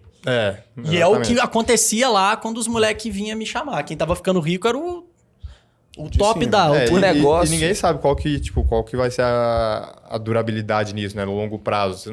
Hoje, sim, pode render, mas e daqui 2, 3 anos? Você não tem a menor ideia, né? O negócio é que muitas pirâmides, não tô falando que nada disso é pirâmide, mas muitas Já pirâmides... falando. Mas já falando... Não, pior que não. Muitas pirâmides, elas tentam esconder a pirâmide por trás de alguma coisa. Então, às vezes tá vendendo um produto ali, mas na hora que você vai ver, o negócio tá de pé porque depende de dinheiro de outras pessoas entrando. E elas tentam usar termos e negócios que as pessoas não entendem muito pra falar, olha, esse aqui é um bom negócio. Então, tô vendo aqui, criptomoeda tá subindo muito. Então fala, eu tenho um robô de criptomoeda, você precisa colocar o seu dinheiro aqui porque tá subindo muito, então eu te entrego esse retorno aqui. Só que esse retorno tá sendo entregue com o dinheiro de quem tá entrando. Ou então pode ser, sei lá, já teve também história de pirâmide envolvendo gado. Então, tô investindo aqui em gado. Só que ninguém entende como que funciona a criação de gado. Então, beleza, tá dando muito dinheiro, vou entrar. Só que o dinheiro que tá entrando, que tá bancando o dinheiro de quem tá lá na frente. Quem comprou gado em 2018, 2019, hoje tá rico. Só esse adendo. Bem, cara, não manjo do Mas quem mercado. comprou gado, não quem comprou uma pirâmide que Não. tava vestida de criação de gado. Por que ficou trade-off, rico? o trade-off. Você vai comprar a pirâmide ou você compra a ação de fundamento. Mas, cara, o Penone, o agro brasileiro, ele ficou muito forte. Já era antes, mas assim, o que a gente tem no centro-oeste são terras boas, planas. O Brasil está voando no agronegócio, tanto na pecuária quanto no commodity agrícola, de grão mesmo. Agro é tech, agro é pop. Aquilo agro é tudo. assim... Sertanejo. E muito parte por conta dessa inflação que a gente está vivendo no mundo inteiro. Você vê quanto que está custando uma saca de soja em comparação a 2019, é coisa pra caramba, algodão, coisa pra caramba. A gente tem milho também, a gente teve alguns problemas de clima no sul, que ajudam o produtor do centro-oeste ali. Mas assim, no geral, cara, o gado aproveita. Porque boi, né? Quando a gente fala assim de gado, tem dois jeitos. O cara que meio que vende pro frigorífico ali pro abate. E o cara que pega, engorda, pega ali o bezerrinho, engorda e depois vende. Assim, carne vermelha é um bem de luxo em questão mundial. Assim, o Brasil é muito abundante em tudo, né? Mas o pessoal, cara, fala que assim... a carne bovina está a preço de ouro, a carne de porco está a preço de vaca, né? E o frango está a preço do porco. E o frango e a soja a preço de frango. Mas assim, o nosso agro indo muito bem, vamos colocar assim, a gente tem um parâmetro ali de câmbio que, cara, produtor rural hoje está ficando rico de uma maneira absurda. Fora os preços internacionalmente terem subido pra caramba, a gente tá com um câmbio de 5 e pouco aí. Tá o quê? 5,30, 5,40 hoje? 5,50, não? 5,50. Rodando aí nessa casa. Faixa. Mas, cara, você pega isso, um produtor médio, não precisa ser o grande produtor agrícola, que tinha uma fazendinha lá, plantou soja pra caramba, plantou milho pra caramba ali, sem querer em 2020. Aí ele foi colher ali pro final do ano, começo de 21. Cara, esse cara fez dinheiro demais e ajuda toda a economia local daquele lugar. Porque o dinheiro meio que não sai, né? Vamos colocar, do grande produtor, do SLC agrícola da vida, esse dinheiro vai ali pro acionista, vai para a diretoria, vai para a empresa. Mas você pega ali, por exemplo, no sul do país, tem uma proxy bacana de ver, que tem algumas empresas que é mais fácil você olhar pelo PIB agrícola daquele lugar do que o PIB do país mesmo. O Brasil é muito grande. Então, tem empresa ali que o agro voando, cara, a empresa vai subir. E aí eu volto falando que, com tanto fundamento assim, por que você vai comprar um negócio que você não entende, que é um projeto de criptomoeda? Ainda não me desce a ideia. Por que você vai aplicar num marketing multinível, ou um negócio que você já está achando que é uma pirâmide? Porque você quer ter um ganho fácil, você quer ter um ganho rápido. Exatamente. E isso é um problema. Se você segue na filosofia de um bom fundamento ali... Cara, é ter paciência, senta, pega o papel, senta, deita e dorme que vai dar resultado. Tem o pé atrás, assim, é uma parada que se você já teve o pé atrás, é igual meu pai fala, mano, igual relacionamento. Se pedir um tempo, já termina logo. Porque pedir o tempo é porque tá cansado, tá ligado? Tipo, filosofia do meu pai, não levem isso pra vida de vocês. Se a sua namorada te pedir um tempo, não é falando pra você terminar com ela. Conselhos amorosos com Felipe Penoni. Arrasta pra cima. Mas, cara, cada aqui- episódio você fala uma coisa diferente sobre Pois conselhos mano. amorosos, Acho né? que eu vou abandonar o com Auro e Crush vou lá você fazer com falou aquelas sobre os- meninas lá de sexológico lá. Sexológico. Sexóloga. Sexóloga. Mas, mano, eu queria puxar um gancho do que você falou, que é que quando... Caraca, mudou de É. assunto, cara. Mudei. Mas, mano, aqui, deixa eu Dinâmico falar. aqui. Queria puxar um gancho no que você falou, de que quando os produtores rurais estão enriquecendo muito, principalmente os médios e tudo mais, e que isso é bom para economia local. E muita gente não consegue entender um pouco disso, né? Por que isso seria bom se o dinheiro do pobre está indo para o bolso do rico, né? Queria puxar esse assunto polêmico, que não necessariamente é isso que acontece, mas é o discurso que é propagado por aí. Assim, quando você tem o produtor médio para o pequeno ali no interior do país, nas fazendas, ele precisa de mão de obra. Ele, com mão de obra, ele está pagando. Quanto mais ele precisa de mão de obra, mais ele está pagando, mais dinheiro está escoando para a economia de base. Tem até um papel na bolsa, você vai ver eu falando de novo dele, que é Lojas Quero Quero, uma empresa de varejo do sul do país, lojinhas pequenas, em cidades muito pequenas, que vende basicamente material de construção, de acabamento, linha branca, que é eletrodoméstico, fogão, geladeira, essas coisas. Pega uma Leroy Merlin, coloca 1/10 do tamanho da loja da Leroy Merlin e joga lá no interior do Rio Grande do Sul. É isso que são os caras. E aí, você tá na bolsa, o papel tá caindo porque a gente tem uma projeção de PIB para baixo. E aí, assim, a minha opinião, o papel dos analistas não sendo tão bem feito, porque o cara tá olhando pro parâmetro, pro indexador errado. Aí você olha quanto de dinheiro que o pessoal lá tá ganhando, quanto de dinheiro tá rolando naquela cidadezinha de 10 mil, 15 mil habitantes, por conta que todo mundo trabalha na fazenda, todo mundo, às vezes, até produz, ou assim, tá jorrando dinheiro nessa economia. Então, se você olhar, o PIB do país está caindo, mas aí olha lá o PIB da cidade, você consegue puxar os dados, já puxei muito isso para ver quanto que o PIB per capita ali, né, o PIB por cidadão aumenta em comparação, quando a pessoa ganha dinheiro, a tendência é daquele êxodo rural, a gente tem cultura disso do Brasil. Eu queria ver quanto das lojas dessa empresa estavam em cidades que a gente não tinha êxodo rural, apesar do PIB estar subindo, que fala o seguinte, cara, todo mundo da cidade ganha dinheiro, mas ninguém está saindo da cidade. E são as lojas, são os pontos que o pessoal coloca a loja. E aí que eu falo que é errado, o papel não deveria cair tanto em comparação ao PIB nacional, porque a realidade da vida dele ali, do papel, né, que ele está rodando ali, o operacional dele é outra. Mas quiser complementar aí. Basicamente não é um jogo de soma zero, né? Porque a empresa está crescendo, as pessoas da cidade estão crescendo também. Então, tipo, tá sendo gerada uma riqueza ali no lugar, então não tem nada de errado a empresa ganhar dinheiro. Porque quem está comprando não são os cidadãos daquela cidade, normalmente é para exportação ou para grandes frigoríficos. Então, assim, tá vindo um dinheiro de fora e tá indo para a cidade. Então, o lucro marginal, né, o lucro a mais que o cara tá ganhando só por esse aumento de preço, ele está dividindo ali, claro que uma parte vai para o bolso dele, o dono da empresa vai estar ganhando mais dinheiro, mas ele vai estar dividindo ali também com funcionários, contratando mais ou fazendo mais investimentos. Então, assim, é um dinheiro que vai estar voltando para a empresa, né? Então, acaba que todo mundo sai ganhando. E por isso que, assim, tem país que desenvolve e tem país que não desenvolve, assim. O dinheiro, ele... As pessoas, elas... A economia movimentar é bom para o país, mesmo que algumas pessoas ficam muito ricas. Tipo, eu acho que as pessoas, elas confundem um pouco na hora de falar que, mas tem um que tá ganhando mais do que o outro. Tem o cara que desenvolveu a parada, tá ligado? Que colocou o dinheiro em risco, que trabalha, que dorme Você mal não à sabe noite. quantos anos ele tá ali plantando soja e tomando prejuízo. Tá ligado? Pra chegar no 20º ano o cara ter lucro. Porque a galera vê muito, tipo assim... porque isso é isso aí que você falou. O cara que tá dormindo menos, o cara que tá investindo. Isso aí a galera não vê, tá ligado? E a galera às vezes nem sabe sentir, porque nunca fez. Então tem muita gente que chega nesse ponto...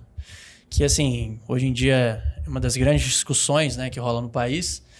Mas, na minha visão, depois que você começa a empreender e depois que você começa a entender na prática mesmo, e que você reforça mais ainda essa ideia na cabeça, de que a pessoa que desenvolve, às vezes, é a pessoa que às vezes vai mais tomar no cu, tá ligado? Por mais que o retorno é grande e tal. Pá. Porque, fazer uma parada com uma gestão muito boa, o negócio pode estar rodando ali, mas fazer uma boa gestão não é todo mundo que faz. O que mais deve ter aí no Brasil é empresa, negócio que está rodando em cima de uma má gestão, e o que mais tem na cabeça dos empresários é dor de cabeça. É dor, né, no caso. Eu concordo muito. Eu acho que, assim,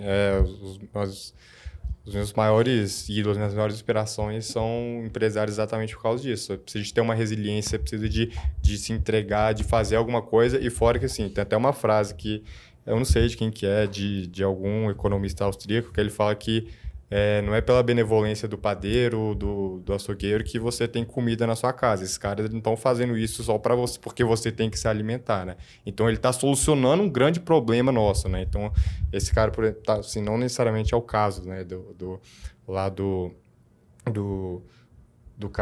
cara que tem uma plantação ou alguma coisa no interior do Rio Grande do Sul. Mas se eu for parar para pensar, todo empresário ele desenvolveu alguma coisa que soluciona a nossa vida ou que traz valor para a gente. Então, por isso que para mim eles são tão importantes. E aí tem muita gente que fala que tá reagindo ao próprio incentivo, só tá fazendo isso porque pensa nele mesmo, né? Inclusive, você até citou aí economia e tal, no livro Teoria dos Sentimentos Morais do Adam Smith, que é um baita livro antigo, e o cara viu isso há anos atrás.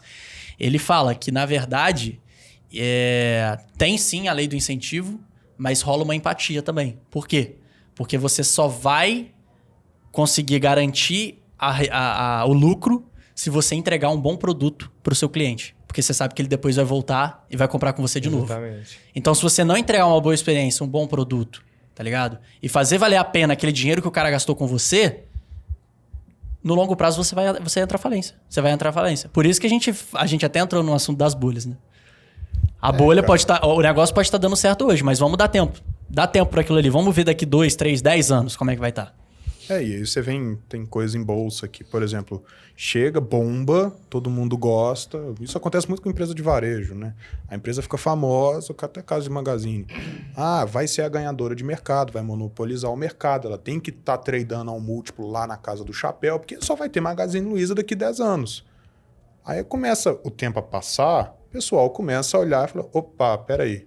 O cara que comprou em Magazine, ele também está comprando em Americanas, ele também está comprando em Via.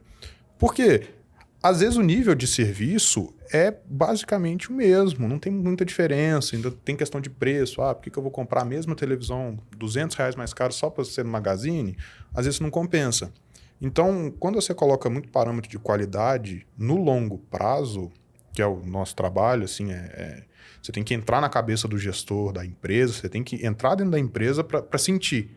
E acaba que você vai olhando o mesmo papel um tempão ali, você sente. Você consegue olhar, bater num setor e falar, putz, essa empresa aqui, o cara tem mais paixão, o cara tem mais qualidade de serviço. E isso faz o quê? O cara aumentar uma recorrência de compra ali daquela empresa. Assim, fora commodity, que é basicamente competição perfeita ali de preço, empresa muito de varejo, assim, você vai olhando, cara. E as empresas que vão prevalecer são as empresas que priorizam um serviço bom no longo prazo.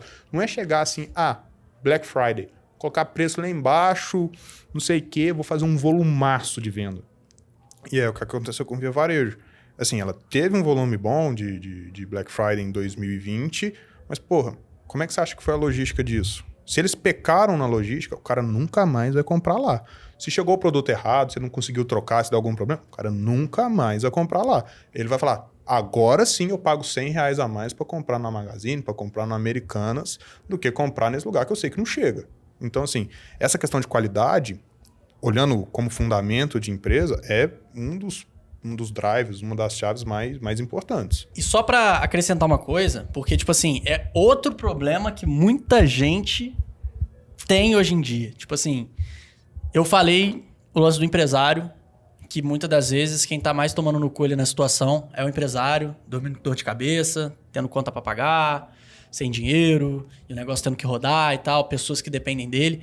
Mas o fato dele estar tomando no cu não anula que o funcionário também tá ali se ferrando.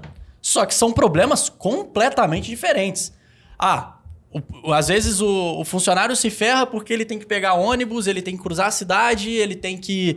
Enfim, tem filho pra cuidar em casa, não consegue e tal. Beleza. Mas aí ele, dentro da vida dele, dentro do estilo de vida dele, ele consegue pagar as contas ali, manter a vida dele, mas, óbvio, na risca, sem poder ter um determinado luxo. Em contrapartida, tem um empresário que às vezes tem um estilo de vida, um padrão de vida legal, pode ter um carro blindado, pode ter um motorista, pode ter uma casa bacana, pode morar do lado do trabalho, pode ir de helicóptero para o trabalho.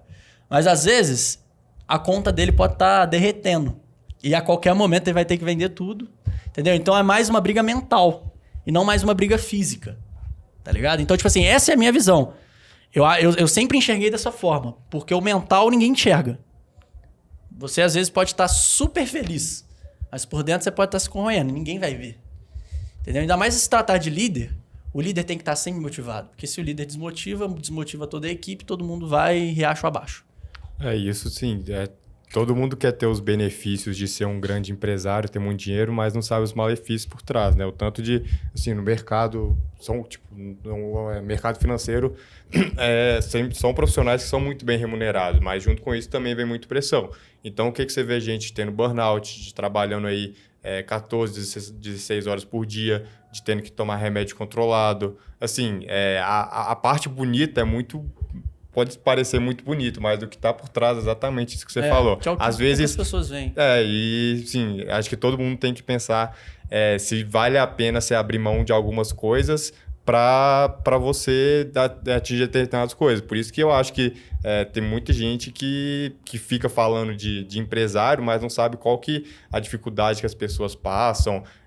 E também não tem muita gente também que não tem muito estilo, que aquilo ali não é uma coisa para pessoa. Então também não tem problema você ser um empregado o que mais rola, de trabalhar com tem CLT e ter hora para chegar. Isso não tem problema nenhum, são só perfis diferentes, né? E precisa ter o trabalhador ali. Se fosse todo mundo empreendedor, empresário... Não ia ter mão de obra. Não ia ter um monte de obra. Assim, eu acho que é tudo questão de ambição, né? E eu acho, assim, ambição é uma coisa de nascença que você aperfeiçoa ao longo da sua construção de identidade, vamos colocar até você ficar adulto. O pessoal muito rico, esse pessoal que assim, saiu meio que do zero e fez fortuna, fez isso, aquilo, o cara tem mérito, né? Se, assim, deu tudo certo, o cara manteve e tal, tem mérito. Até que seja por corrupção, o cara é inteligente, tem mérito, o cara é bom, ele sabe mexer nas coisas. E até, você falou de burnout. Burnout é doença de rico. Porque pobre não tem burnout. Porque assim, na hora que você for olhando, cara... Você com trabalhar ambição... 8 horas por dia. Cara, o cara, por exemplo, do não pode mercado fazer hora financeiro... extra. Não, cara. O cara do mercado financeiro que tem ambição e é sedento por dinheiro, que é a profissão que meio que tá bom, é permitido você ser sedento por dinheiro. Você olha para dinheiro o dia inteiro, você trabalha com dinheiro, você modela dinheiro, é dinheiro o dia inteiro. Esse cara acaba que ele vai trabalhando, e te dou certeza, ele só vai burnoutar quando ele tiver com grana para falar, burnoutei. O cara que tá lá começando, não vai, ele vai morder a mesa, vai para cima. Entendeu? Então... O Rodrigo, que vai vir aqui semana que vem, ele fala uma coisa muito legal, porque teve um dia que eu cheguei pra ele e falei assim, pô, Rodrigão, foda, cara, tô querendo trabalhar, mas não consigo, velho, Falou assim, pô, cara, compra uma casa. Falei, hã? Ele, você vai ter um boleto pra pagar. Aí eu quero ver se você não trabalha, tá ligado? Falei, cara, faz sentido. Então, tipo, se você tem conta pra pagar, meu amigo... Compra um carro antigo, é melhor. Justo. Não tem burnout. Aí é demais. Pagar 3 km por litro de gasolina. Eu tenho 2 carros e os 2 são estragados, tá? Em resumo. Mas, não cara, funciona, não liga, nem... Um não liga e o outro tá no estacionamento até segunda ordem. Tá. Justo. Cara, vocês falaram sobre faculdade. Você formou em administração? Quase. Tá se formando ainda? Então tá que nem eu. Tipo, eu tenho uma visão de faculdade... É porque hoje em dia a gente vê muita gente que fica falando de faculdade, que faculdade... não precisa de faculdade, que o diploma não vai mudar porra nenhuma na vida e tal. Mas eu tenho uma visão de faculdade, eu não sei se vocês concordam comigo, que é o seguinte... A faculdade te mostra coisas que existem. Às vezes você não vai usar aquilo ali na hora. Você não vai aprender 100% daquela coisa. Mas um dia, quem sabe, você vai se deparar com um problema e você pode solucionar esse seu problema utilizando uma ferramenta que você aprendeu na aula tal do professor X. Você já se deparou? Você se formou há quanto tempo? Cara, eu formei no final do ano. Final do ano. Tá, mas você já trabalha, você já tá no mercado? Tem 2 anos de mercado, mais ou menos. Você já teve alguma... Tipo, eu gosto de perguntar isso para as pessoas que fazem, ou já fizeram faculdade, já se formaram. Como que você... alguma ferramenta que você aprendeu na faculdade que você pôde utilizar no trabalho que facilitou ou não rolou isso? Cara, até boa pergunta. E é o seguinte. Eu e o Atos, a gente fez o mesmo ensino médio, que era junto com um técnico, pelo Sebrae. A gente formou pela mesma coisa, acho que a gente tem mais ou menos a mesma cabeça que... Lá é um puta aprendizado. É administração. Isso. É uma puta cabeça de mão na massa, na prática, você aprende fazendo. E o IBMEC é aquela coisa que você aprende sentado na cadeira. E, honestamente, o IBMEC é uma instituição muito boa. Te dá uma puta visão de tudo. É uma escola renomada pra caramba. Mas um projeto de nós 3 aqui, eu acho que acrescentou e agregou mais valor, que foi a Liga de Mercado Financeiro. Que é onde eu tive... aquele primeiro contato do que eram as contas, por que esse valor tem que bater com aquele. A prática mesmo de pegar o que a faculdade deu, lapidar e usar em alguma coisa. Porque se você forma, chega lá e pum, formei. E agora? Vou fazer um MBA em tal coisa, ou vou fazer uma coisa em tal outra. Cara, eu acho que é muito errado. Acho que você tem que se descobrir. E eu falo por conta do Sebrae, que a gente falou. Eu me descobri muito cedo. Eu descobri que eu gostava de mexer com dinheiro, não necessariamente investimento. E eu até falo que eu descobri muito na minha cabeça de investimento com o Henrique. Não, mas acabou que assim, o Henrique já estava num projeto ali de grupo de estudo. Ah, tá, isso. E a gente acabou que juntou, aí a gente tentou estruturar, a gente estruturou a liga ali. E foi muito bom, cara. Eu acho que para nós dois, a visão que teve de mercado ali foi muito boa. A liga, ela é do IBMEC? Sim, Ela é é um projeto vinculada do com o IBMEC. IBMEC. É um grupo, era um grupo de estudos à parte, a gente transformou num algo um pouco mais de autonomia e tal, mais contato no mercado financeiro. E aí, na época, você até estava trabalhando numa estatal aí. Uma estatal elétrica. Uma estatal elétrica. De Minas Gerais. Minas Gerais. que manda uma conta pra você todo mês. Adesivinho. E eu falei, mano, sai daí, vem pra cá, vamos estudar sobre empresa, aprender valuation e tal. Ele, mano, não sei. Eu insisti tanto que ele foi. E tá aqui hoje contando esse papo pra gente. Assim, foi um game change bem bom. Porque assim, eu sabia que eu queria mexer com alguma coisa relacionada a dinheiro. Para investimento, eu sempre caí muito por esse lado, mas... Pronto. O Sebrae ajuda muito a pessoa a entender a questão do empreendedorismo, a gestão mesmo. O IBMEC não vai muito para esse lado. O IBMEC é mais aquele técnicozão, entender a contabilidade na Eu vírgula. acho que é uma escola mais de executivo, né? Isso. O Sebrae era uma escola de empreendedor. Isso. E o blend para nós dois Isso foi muito bom. Para analista de ação isso foi muito perfeito. Bom. Eu tô vendo uma mudança muito forte no IBMEC agora nessa questão do empreendedorismo. Eles estão focando muito, eles estão fazendo muito evento, por exemplo, falando sobre startup. Eles fizeram agora um negócio que chama IBMEC Hubs, que é onde ficam empresas ali. E você pode ter acesso a essas empresas. Você pode ali, entender como funciona por trás e tal. Então, eu acho que... É porque esse negócio de empreendedorismo hypou mesmo recentemente. O empreendedorismo sempre existiu, obviamente, mas eu acho que ele hypou recentemente com esse tanto de gente falando sobre empreendedorismo, sobre empreender. E é justamente isso que uma instituição precisa fazer quando vê que o mercado está se adaptando.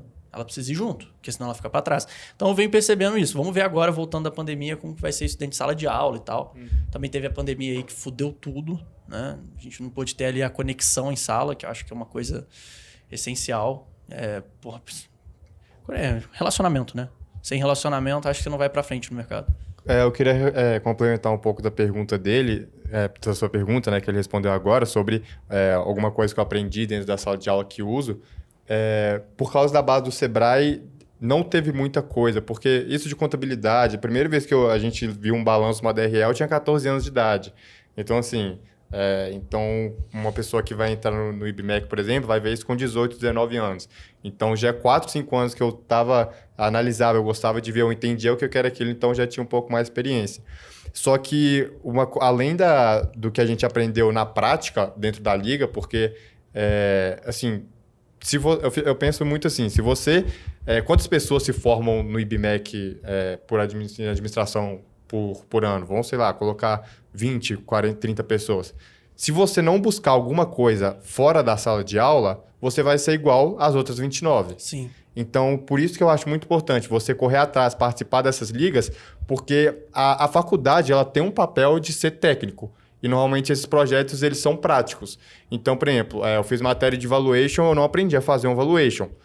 Um modelo completo igual eu uso hoje no meu trabalho. Eu aprendi isso na liga. Muitas coisas eu aprendi muito mais na prática na liga, mas tendo conhecimento teórico dentro da faculdade. Então, acho que é muito importante que ainda não se formou, né, de tentar unir esses dois lados. E também, se caso na sua faculdade não tiver, que era o caso lá no IBMEC, a gente não tinha uma liga no mercado financeiro. Você cria a sua. Vai lá e cria, porque além de você ter você vai ter um aprendizado técnico muito bom, mas interpessoal e de liderança também muito positivo. E a outra coisa sobre esse tópico, eu acho que o que eu vou levar de melhor do IBMEC e que eu acho que eu não encontraria lá são as pessoas.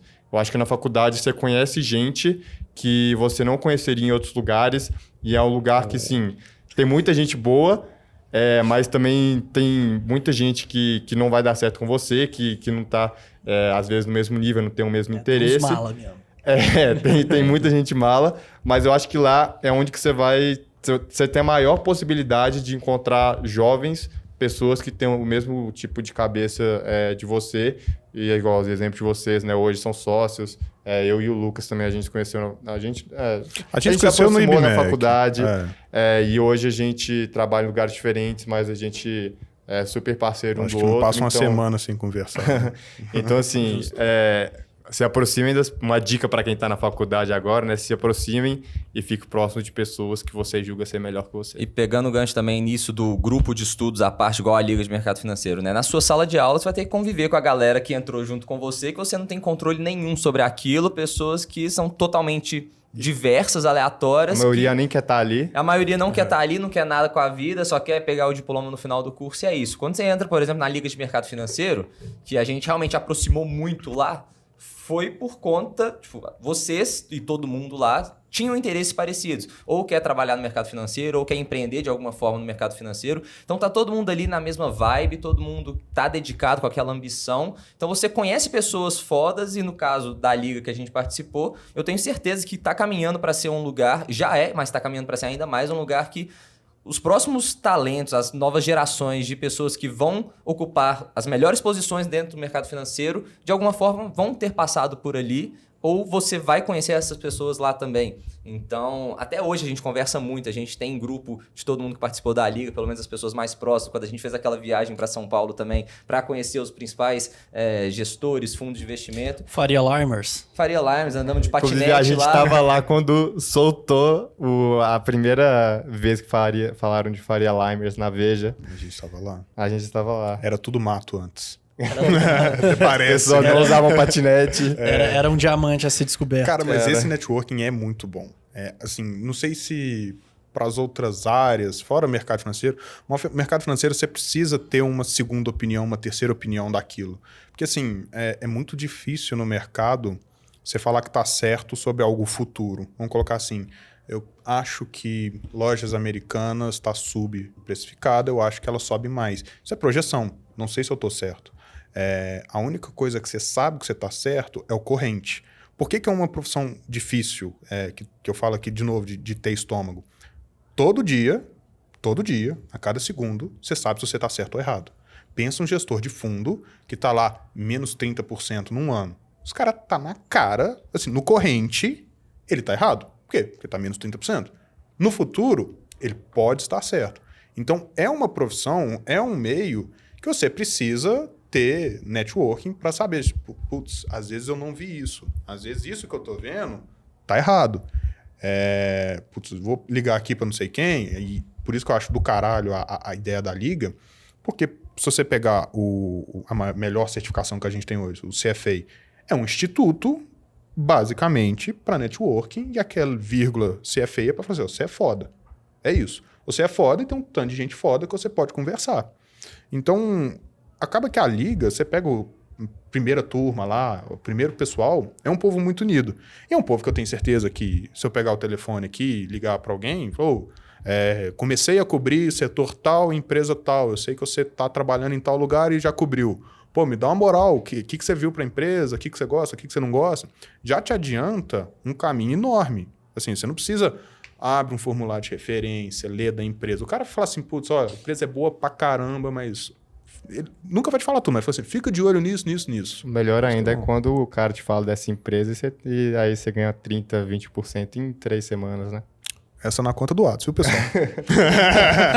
Informação privilegiada ao vivo. Não. Qual é a origem do seu nome? Cara, todo mundo me pergunta isso. É o nome porque, tipo grego. Assim, é grego? É grego. Ah, é porque eu imaginei. É um dos 3 mosqueteiros. Mano, É um dos 3 mosqueteiros. Não é da Bíblia. É dos 3, não é... Atos, Potos e Aramis. São E os 3 D'Artagnan. mosqueteiros. D'Artagnan também. Tem até São um 4? fundo... São 4. Tem um fundo lá de São Paulo que os nomes dos fundos são os mosqueteiros, que é a Garde, do Marcelo Gilfrida e do Calabrese. Mano, Tem um fundo lá com seu nome lá. Acho Vou que ter uma investir no empresa fundo chamada Atos. Atos é brabo. uma empresa que se chama Atos. Eu acho que eu vou registrar o nome. Pô, se você tiver a sua empresa... 5% é dele, Pelo tá? amor de Deus, bota Atos. Não faz que nem eu botei meu apelido de resenha. Pereta. O nome da minha empresa é meu apelido. Mas eu acho Atos é foda, mano. Nome de antivírus, né? Tipo... Atos, antivírus. Ainda nesse gancho que você falou de conhecer as pessoas do mercado para pedir opinião e tudo mais, isso é muito, muito bom também, porque eu até fiz um post recentemente, esses dias aí no Instagram, falando, sempre tem alguém com uma opinião contrária. Oi? Recentemente esses dias. Eu não lembrava exatamente quando que eu tinha postado, mas foi esses dias mesmo. Enfim, fiz esse post falando, sempre tem alguém com uma opinião contrária à sua na hora que você está comprando uma ação, né? As pessoas acham, vou comprar uma ação lá da Bolsa de Valores. Não é assim, você está comprando essa ação de alguém. E se esse alguém está te vendendo a ação, é porque ele acha que naquele preço é um preço que vale a pena vender. E é o preço que você está comprando. Então, o que essa pessoa está sabendo que você não está sabendo? Então, se você procura alguém que entende muito, que você conhece, e fala, olha, o que você acha dessa empresa aí? E ela fala, olha, eu não acho boa agora, acho que tá caro, não vale a pena por causa disso, disso, disso. E às vezes ele te fala uma coisa que você não estava vendo antes, então isso pode ser muito bom e te ajuda a muitas vezes sair de alguma furada nos investimentos, né? Então, só comentar isso. E agora eu queria puxar uma pergunta polêmica para vocês. Esses dias também, o Stuhlberger deu uma entrevista falando exatamente sobre isso que eu ia falar. Ah, é? É, exatamente sobre isso. Falando sobre eleições de 2022, falando o cenário que ele tava... Tá tudo bem aí? Peguei. Tinha um mosquito rondando desde o início do episódio, não tinha? Tinha. Bom. Vai. E aí o Stuhlberger tava falando do cenário das eleições e tudo mais, o que já tá precificado e queria saber, tipo, a opinião de vocês também, né? Jogar essa bomba na mesa. O que é melhor pro mercado? Lula ou Bolsonaro? O que já tá precificado? O que não tá? Enfim, a bomba tá solta. Cara, pergunta difícil. Vai lá, mas... Cara, a gente até tava discutindo um pouco disso esses dias, né? Porque, assim, eu acho que... Bom, assim, eu não sou uma pessoa muito experiente que já acompanha muitas eleições e mercado ao mesmo tempo. E só um disclaimer que esse podcast está sendo gravado no dia 3 de fevereiro, Isso. às 21 horas. A gente sabe que no Brasil tudo pode mudar, Até né? o O presidente passado. pode ser esfaqueado, pode cair de avião, mas enfim. Importante deixar claro. Hoje, dia 13 de fevereiro... 13? 3. Tá no 3 de futuro? fevereiro. 3 de fevereiro. Dia 3 de fevereiro, Petrobras vai estar a quanto, hein? Qual que é a minha visão, né? Eu acho que a gente nunca teve tanta incerteza com dois candidatos preferidos, né? Assim, dois candidatos estão despontando que eu acho que ninguém sabe o que vai ser deles. E eu acho que qualquer pessoa que falar o que vai ser deles vai estar falando bobagem, porque eu acho que nem os próprios candidatos sabem qual tom que eles vão adotar, tanto de estratégia política para essa eleição, tanto quando realmente forem eleitos. Dito isso, outra percepção minha, que o mercado esse ano ele está precificando antes as eleições.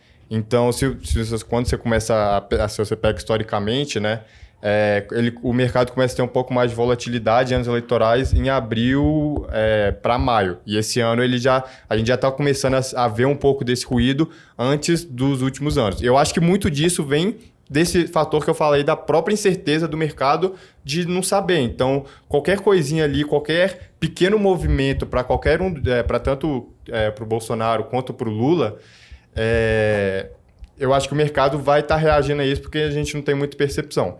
Dito isso, qual que é a minha opinião, o que eu vejo? É realmente muito difícil prever, principalmente porque a gente não sabe qual que vai ser a cabeça do Lula. Se vai ser um cara que ele pode ter, sim, seu viés social mais voltado para a esquerda e adotar uma política mais de centro, uma política mais não necessariamente liberal, mas pró-mercado, né? Porque, no fim, o que o mercado olha basicamente, quando se fala em governo, é o lado fiscal. Esses caras vão gastar mais que deve, a gente vai ter aumento de imposto, a gente vai ter arrecadação, a dívida vai estourar, a gente vai ter crescimento. E olhando assim, eu acho que tem uma possibilidade, e eu acho que o Lula está dando indícios de que ele pode ir para uma agenda um pouco mais pró-mercado. Então, acho que essa aproximação do Alckmin, ele mesmo sempre, no primeiro mandato dele, ele sempre teve rodeado de de pessoas até consideradas de direita, mais para a parte econômica. Teve até essa semana eu li algumas sondagens que ele estaria se aproximando do André Lara Rezende, que é um economista do PSDB super renomado, que ele tem uma cabeça mais para o mercado. Então, assim, se for esse Lula, que ele pode ter, sim, uma cabeça um pouco mais de esquerda, mas também fazer isso de uma maneira fiscalmente responsável, pode ser melhor, na minha visão, do que o Bolsonaro que a gente está vendo hoje, que é um cara que já estourou o teto de gás de todo jeito, que fica aí falando bobagem para a imprensa para tentar conseguir voto para a eleição. Então, assim, realmente acho que é uma incógnita muito grande, só que, assim, de novo, é minha opinião. Eu não acho que vai ser o melhor nem o pior, mas eu concordo com o que foi que o Stuberger e o Rogério Xavier falaram, que o mercado hoje pode ser que aceite, sim, o Lula com um pouco mais de facilidade com o Bolsonaro, até porque, se olhar do lado econômico, a agenda do Bolsonaro nesses últimos 2 anos, para mim, foi um completo desastre. Minha opinião pessoal é a seguinte: não tô nem aí. Basicamente. Sensacional. Mas Foda-se. por quê? Assim, quando todo mundo que me pergunta, como analista, eu tento ficar mais fora de política possível.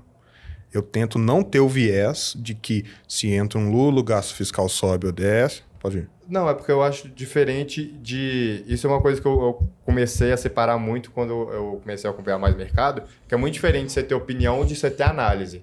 Isso. Eu acho que você, como analista de ações, principalmente, acho que por buy-side um pouco mais, você tem que saber analisar o que está acontecendo e separar isso da sua opinião. Isso. E qual que é o exemplo disso? Eu não quero ter opinião política, tanto pró-esquerda quanto pró-direita. Eu só preciso saber se os juros sobe ou cai, ou se ele abre, se ele fecha. Se ele abre, eu perco dinheiro nas minhas posições de crescimento, e se ele fecha, eu ganho dinheiro.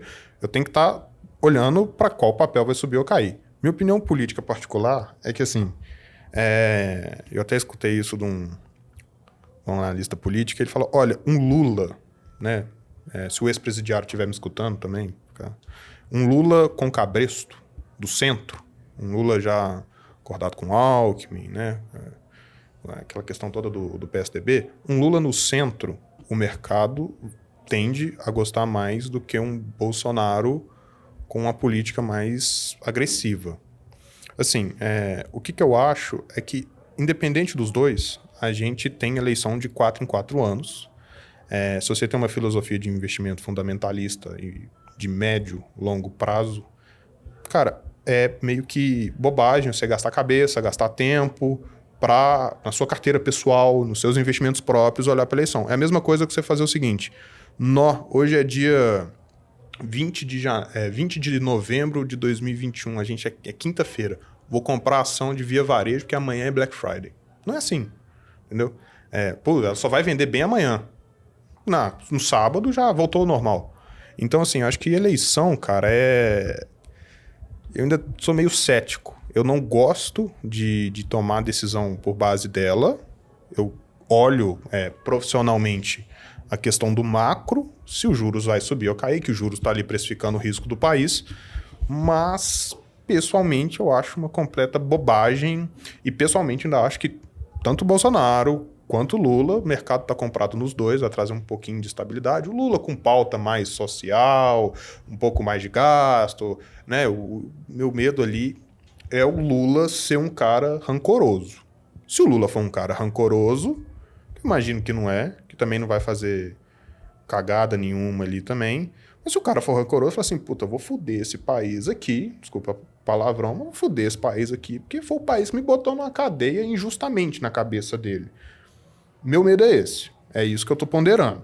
Não acho que aconteça, acho mínimo. Você acha que pode vir um Lula arrependido do que fez? Um Lula com cabresto. Né? Cabresto é aquilo que você leva para guiar o cavalo. Uhum. Se é o centrão que tá, né, com o cabresto na mão ali tocando o Lula, cara, vai bem. Bolsa tá descontada quanto aos players internacionais. Então pode ter tanto aquele, sei lá, aquele cara que roubou... Tô pegando um exemplo de da sociedade mesmo. Um menino na rua que roubou, foi pra cadeia, ao invés de voltar com aprendizados de que aquilo pode acontecer de novo, volta a roubar, ou tem um menino que roubou, foi pra cadeia e voltou com aprendizados que não vai fazer aquilo de novo. Eu acho que é mais seguiu o a lição. o menino que roubou, foi pra cadeia, a mãe tirou da cadeia, mas a mãe agora tá tomando conta. Ô, louco. Então, Entendi.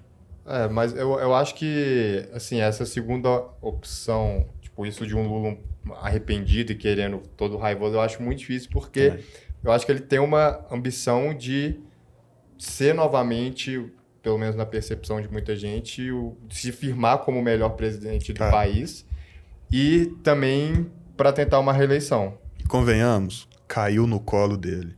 Porque se não fosse uma pandemia, dar uma quebra de expectativa de crescimento econômico. Gente, vocês dois estavam em São Paulo em 2019, em dezembro, vocês viram que era um mar de maravilha, todo gestor ganhando dinheiro pra caramba, todo mundo, com alfa lá no talo, e veio uma pandemia que acabou com o governo Bolsonaro. Gente, é gasto, é questão de calamidade pública, aquelas coisas todas.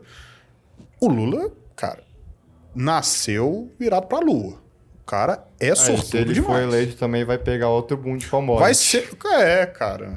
E assim, vai qualquer coisa que melhorar a economia e segurar a inflação, puto, o cara é o melhor presidente que a gente já teve. Melhor. Disparado. Por quê? Porque o macro favoreceu ele. Então, assim, o que eu acho realmente o Lula centrão, com Alckmin, essas coisas, o mercado já começou a gostar. Isso já começou a gostar. O pessoal em call, essas coisas que a gente vê reunião sem parar, o mercado gosta. O mercado fala, putz, deixa gastar, faz um bolsa qualquer coisa aí e tal. Isso não é problema agora. O problema é tirar o país meio que da área de recessão econômica. E se ele conseguir tirar um pouco, esse pouco, pela percepção de projeção futura, vai embalar num rally violento. E dito tudo isso que você falou, né? Que principalmente no começo, que você não liga pra política, não importa quem tá vindo, porque de 4 em 4 anos tem eleição, a gente tá aqui há vários anos também, a Bolsa chegou onde chegou, independentemente de qual presidente veio antes.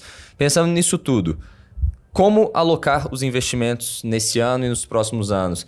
Ignora a política, continua seguindo as teses fundamentalistas, escolher boas empresas de qualidade, com boa gestão, com bons indicadores, ou deve considerar de alguma forma o cenário, eu acho que Lula ou Bolsonaro vai ser eleito, de acordo com isso, vou colocar, sei lá, mais ações pensando que juros vai subir, o risco do país vai subir, ou então não, como que você enxerga isso e como você posicionaria seus investimentos nesse cenário? Não, beleza. Depois eu vou até jogar a bola pro Atos. Mas assim, eu tenho duas opiniões. Opinião de pessoa física, né? Pessoa como um investidor primário mesmo.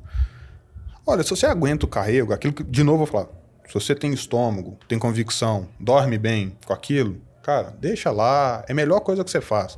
Não vai tentar bater o mercado, ser mais inteligente que o mercado, que você vai errar. Mas como profissional, né, como analista, isso a gente vai olhando muito dentro da gestão, você aproveita, né? A gente tem setores mais defensivos na queda, a gente tem setores mais agressivos na retomada.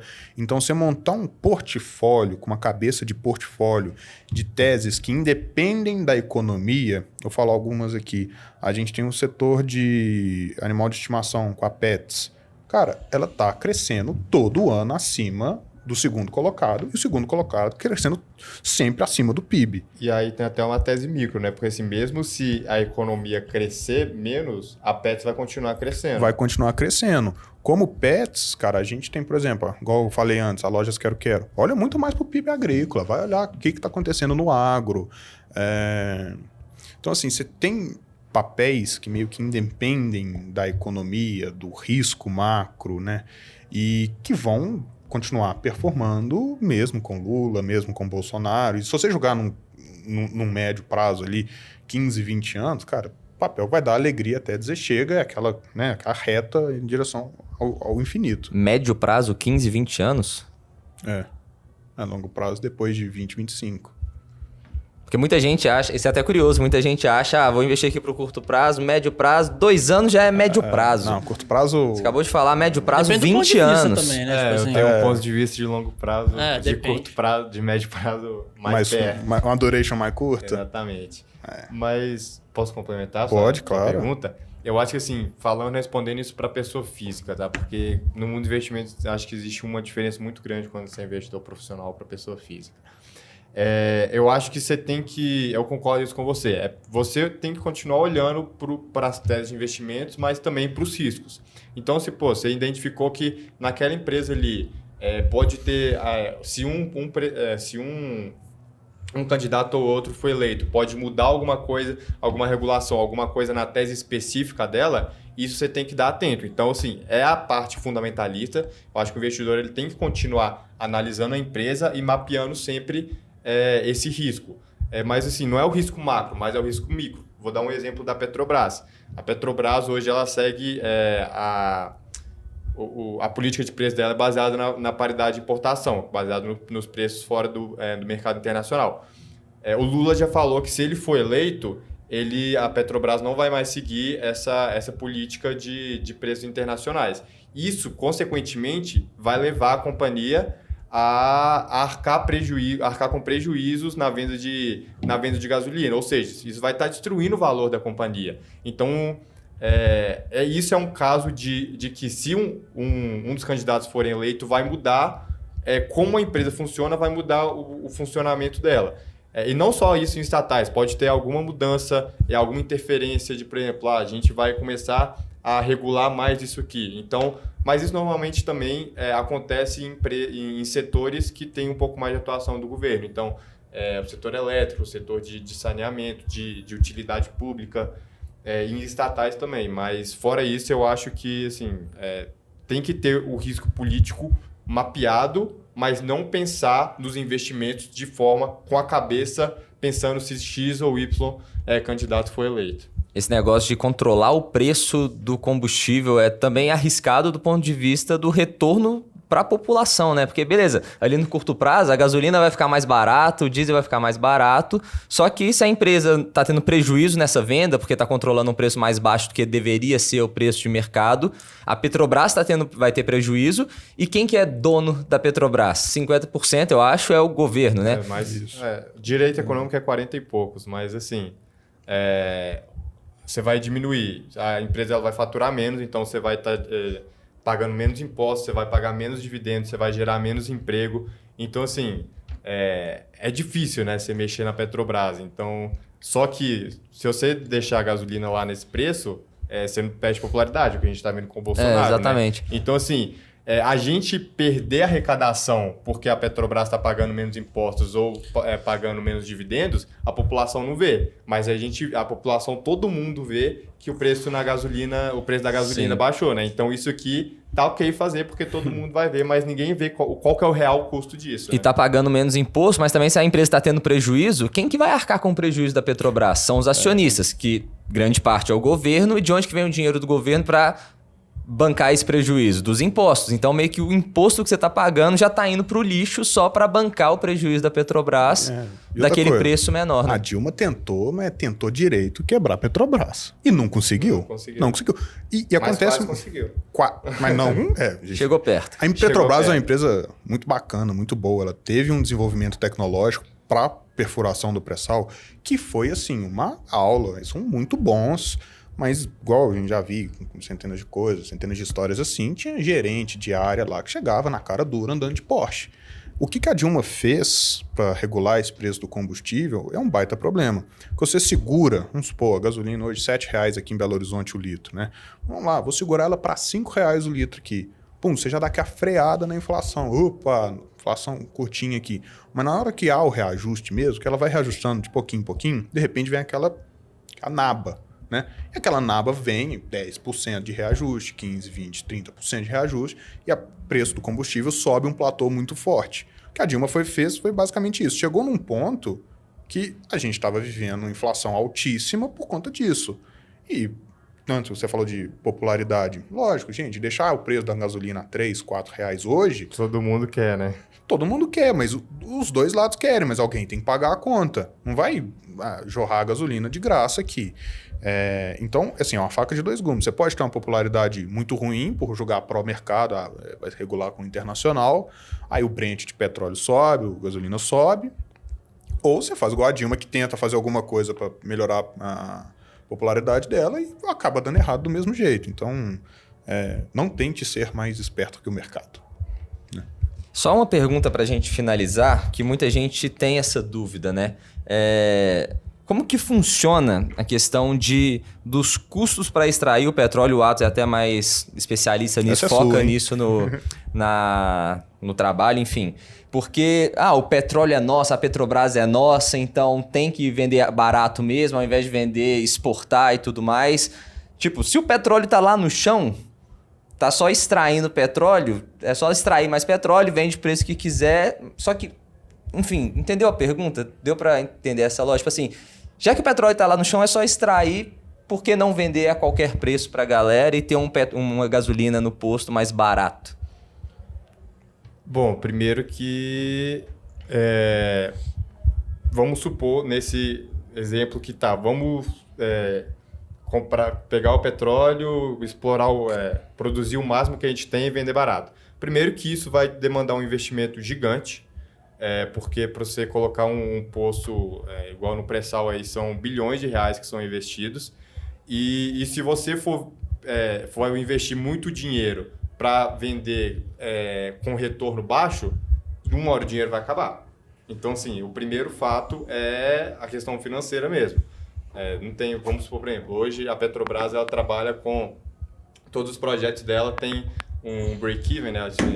Eles são rentáveis a partir de quando o Brent está acima de $35 por barril. Se a gente estiver vendendo abaixo disso, além de todo o custo, todo o investimento que a gente fez ali, a gente vai estar pagando para estar extraindo aquele petróleo. Ou seja, vai chegar um momento que não vai ter mais dinheiro. A Petrobras vai simplesmente quebrar. Só na parte de produção.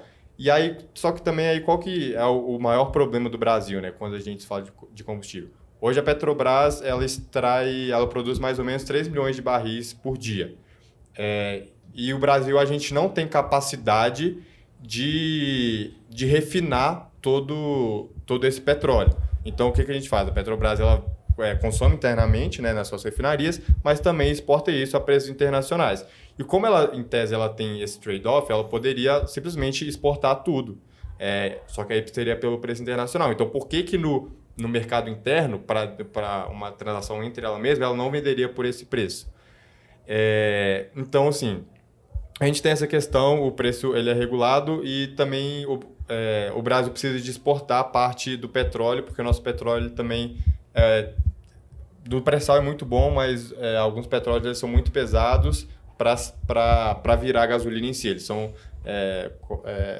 vira coque, asfalto, alguns outros produtos vindo do petróleo. Mas voltando para a parte de combustível, né? Por que o Brasil ele está passando por esse problema tão grande de preço? Isso é no mundo inteiro, né? Mas por que no Brasil essa discussão está tão em voga agora? A gente não tem capacidade de produzir todo o combustível que a gente consome. Então, a gente precisa de suprir essa demanda por meio de importação. Então, realmente, o Brasil, a gente produz o petróleo, a gente manda o petróleo para fora e compra gasolina, compra diesel. Então, assim, de novo, aqui a Petrobras entra naquele trade-off. A gente... Em tese, a concorrente da Petrobras é o mercado internacional. Então, o que ela faz? Ela vende a gasolina no mesmo preço do mercado internacional. Só que aí, com o câmbio desvalorizando, com o Brent subindo, isso tudo faz com que o preço da gasolina também suba.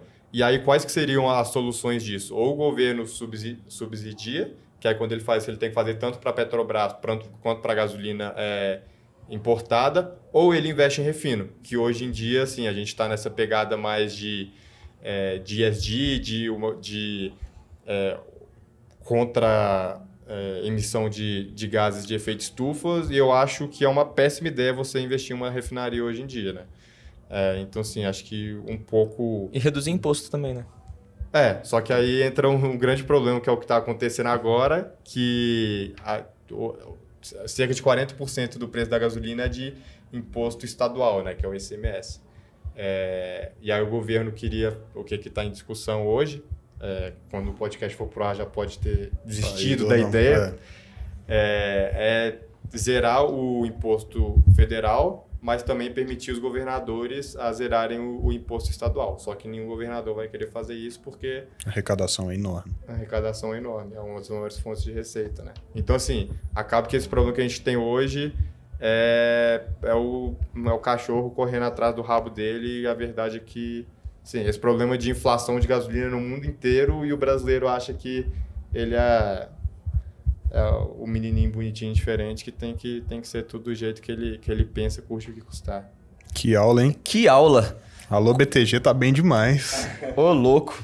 Com essa aula aqui, podemos encerrar esse papo. Foi fenomenal. Enfim, muita aula aqui. Mano, eu queria ter um QI avançado pra poder acompanhar tanta informação, irmão. É a minha meta de vida, galera. É um dia, tipo assim, poder falar que nem esses caras, mano. Poder falar que nem esses caras. É Os eles... caras sabem demais. Qual foi o outro que veio aqui também, que eu fiquei surpreendido? O Masca. O Masca. Ele também tem... Feedback do Fala podcast do Masca foi O fenomenal. computador é burro, eu fiquei até... Ele só falou mal de skatista, isso eu não concordo, não. Ele só falou mal de skatista, isso eu não Skatista? concordo. Ele falou mal de skatista? Eu não lembro. Falou mal de skatista, que tinha um pessoal na Califórnia lá, que era o pessoal da escola que ele tava lá, que tinha um pessoal muito gente boa, menos o pessoal do skate. Não, menos os esquerdistas que ele falou. Eu entendi skatista. Não, foi esquerdista. Então, se for É skate... quase a mesma coisa. Que isso? Polêmica. Polêmica. Eu acho que eu peguei a visão. Ele queria falar do que o cara mesmo falou e mandou em direta do skate. Não, mas sério mesmo, parabéns, galera. Vocês são muito fodas. Vocês, assim, têm um vocabulário, pô, do caralho, mano. Que, tipo assim, quando a gente vê uma galera que entende, a gente até fica inspirado pra estudar, a gente fica até inspirado pra correr atrás de informação. E, pô, palavras finais aí, que queria agradecer também a participação de vocês terem vindo aqui. Quer fazer aí? Eu faço. Pode fazer. Pô, não, eu queria agradecer de novo, né, o Stuart Penoni pelo convite, todo mundo que teve a paciência de ficar nos ouvindo por tanto tempo aqui, falando de coisa... eu acho legal, mas a maioria das pessoas acham chatas. E obrigado, espero que todo mundo tenha gostado. E falar que, pô, cada um tem seu tipo de inteligência. Eu queria ter desenvoltura e essa capacidade de vocês de comunicar também, que isso é sensacional. Não, mandou bem demais, pô. Mandou bem. Mano, a verdade, Deitou. só antes de você falar, isso é totalmente treino. Até deixo a atividade pra galera olhar o primeiro vídeo do meu canal e comparar Vai lá com e o... faça Não, isso não, não, mesmo. não, não. Entra no Instagram da Liga e olha o primeiro vídeo que você fez na Liga. Isso. Que aí, meu amigo, você vai Qual que é o ver. Instagram? Tráfego da Liga agora cresceu. Arroba IFS. A estratégia dele pra crescer Bombar a o Liga. Instagram da Liga Bomba lá, agora. entra lá.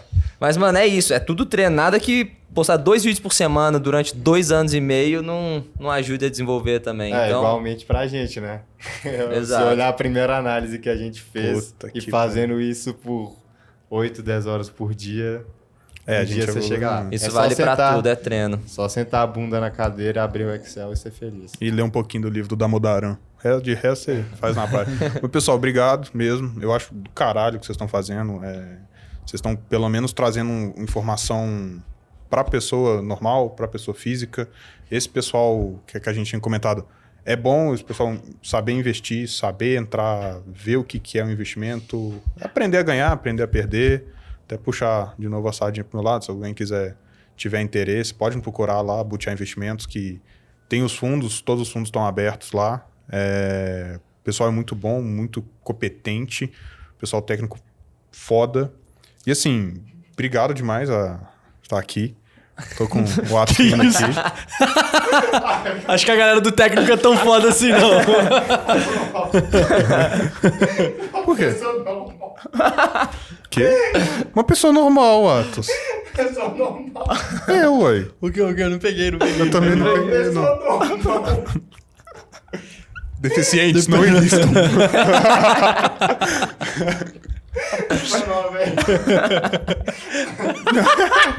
Esse foi o melhor encerramento O melhor do podcast encerramento da até história. Que eu não entendi porra nenhuma, também, mas eu eu tô tô dando moscando. risada. Eu não entendi o que tá rolando. Não é porque a renda fixa tá te dando 10%, que você tem que se contentar com isso. Tem pessoal que consegue mais mesmo, tendo a famosa taxa de administração. E assim, fica esse recado você deve ter visto eu falar, de ter estômago. Deixa para um profissional competente, que sabe estudar aquilo, que tá ali olhando para aquilo É um todo trabalho, dia. né, irmão? E cara, se é de outra área, foca na sua área, que você vai ter um ganho de carreira muito mais expressivo do que, eu sou dentista, mas eu gasto 4 horas do meu dia aqui olhando para o mercado. Não, velho, deixa os caras olhar para o mercado, que eles estão lá 12, 13, 14 horas por dia olhando isso aí. Exato. Então fica esse recadinho aí no final. É isso. Muito bom. Tamo junto, obrigado pela participação. Vocês sabem Valeu. que são 2 caras que eu admiro demais. Sempre um prazer Igualmente. bater esse papo com vocês. E pra quem não sabe, eles também têm aula deles lá no curso do Investidor de Valor. Ó, essa fera aí, meu. Análise É do o setor seu de varejo, análise do Ó, que setor de bacana. óleo e gás. Então tem participação dos dois Qual lá dos dois também. que fez aquele cálculo sinistro aqui? Uma vez que eu fui, acho que foi a primeira vez que eu vim aqui. Todo rabiscado? É. Foi ele. Fui eu. Foi você mesmo. Caraca.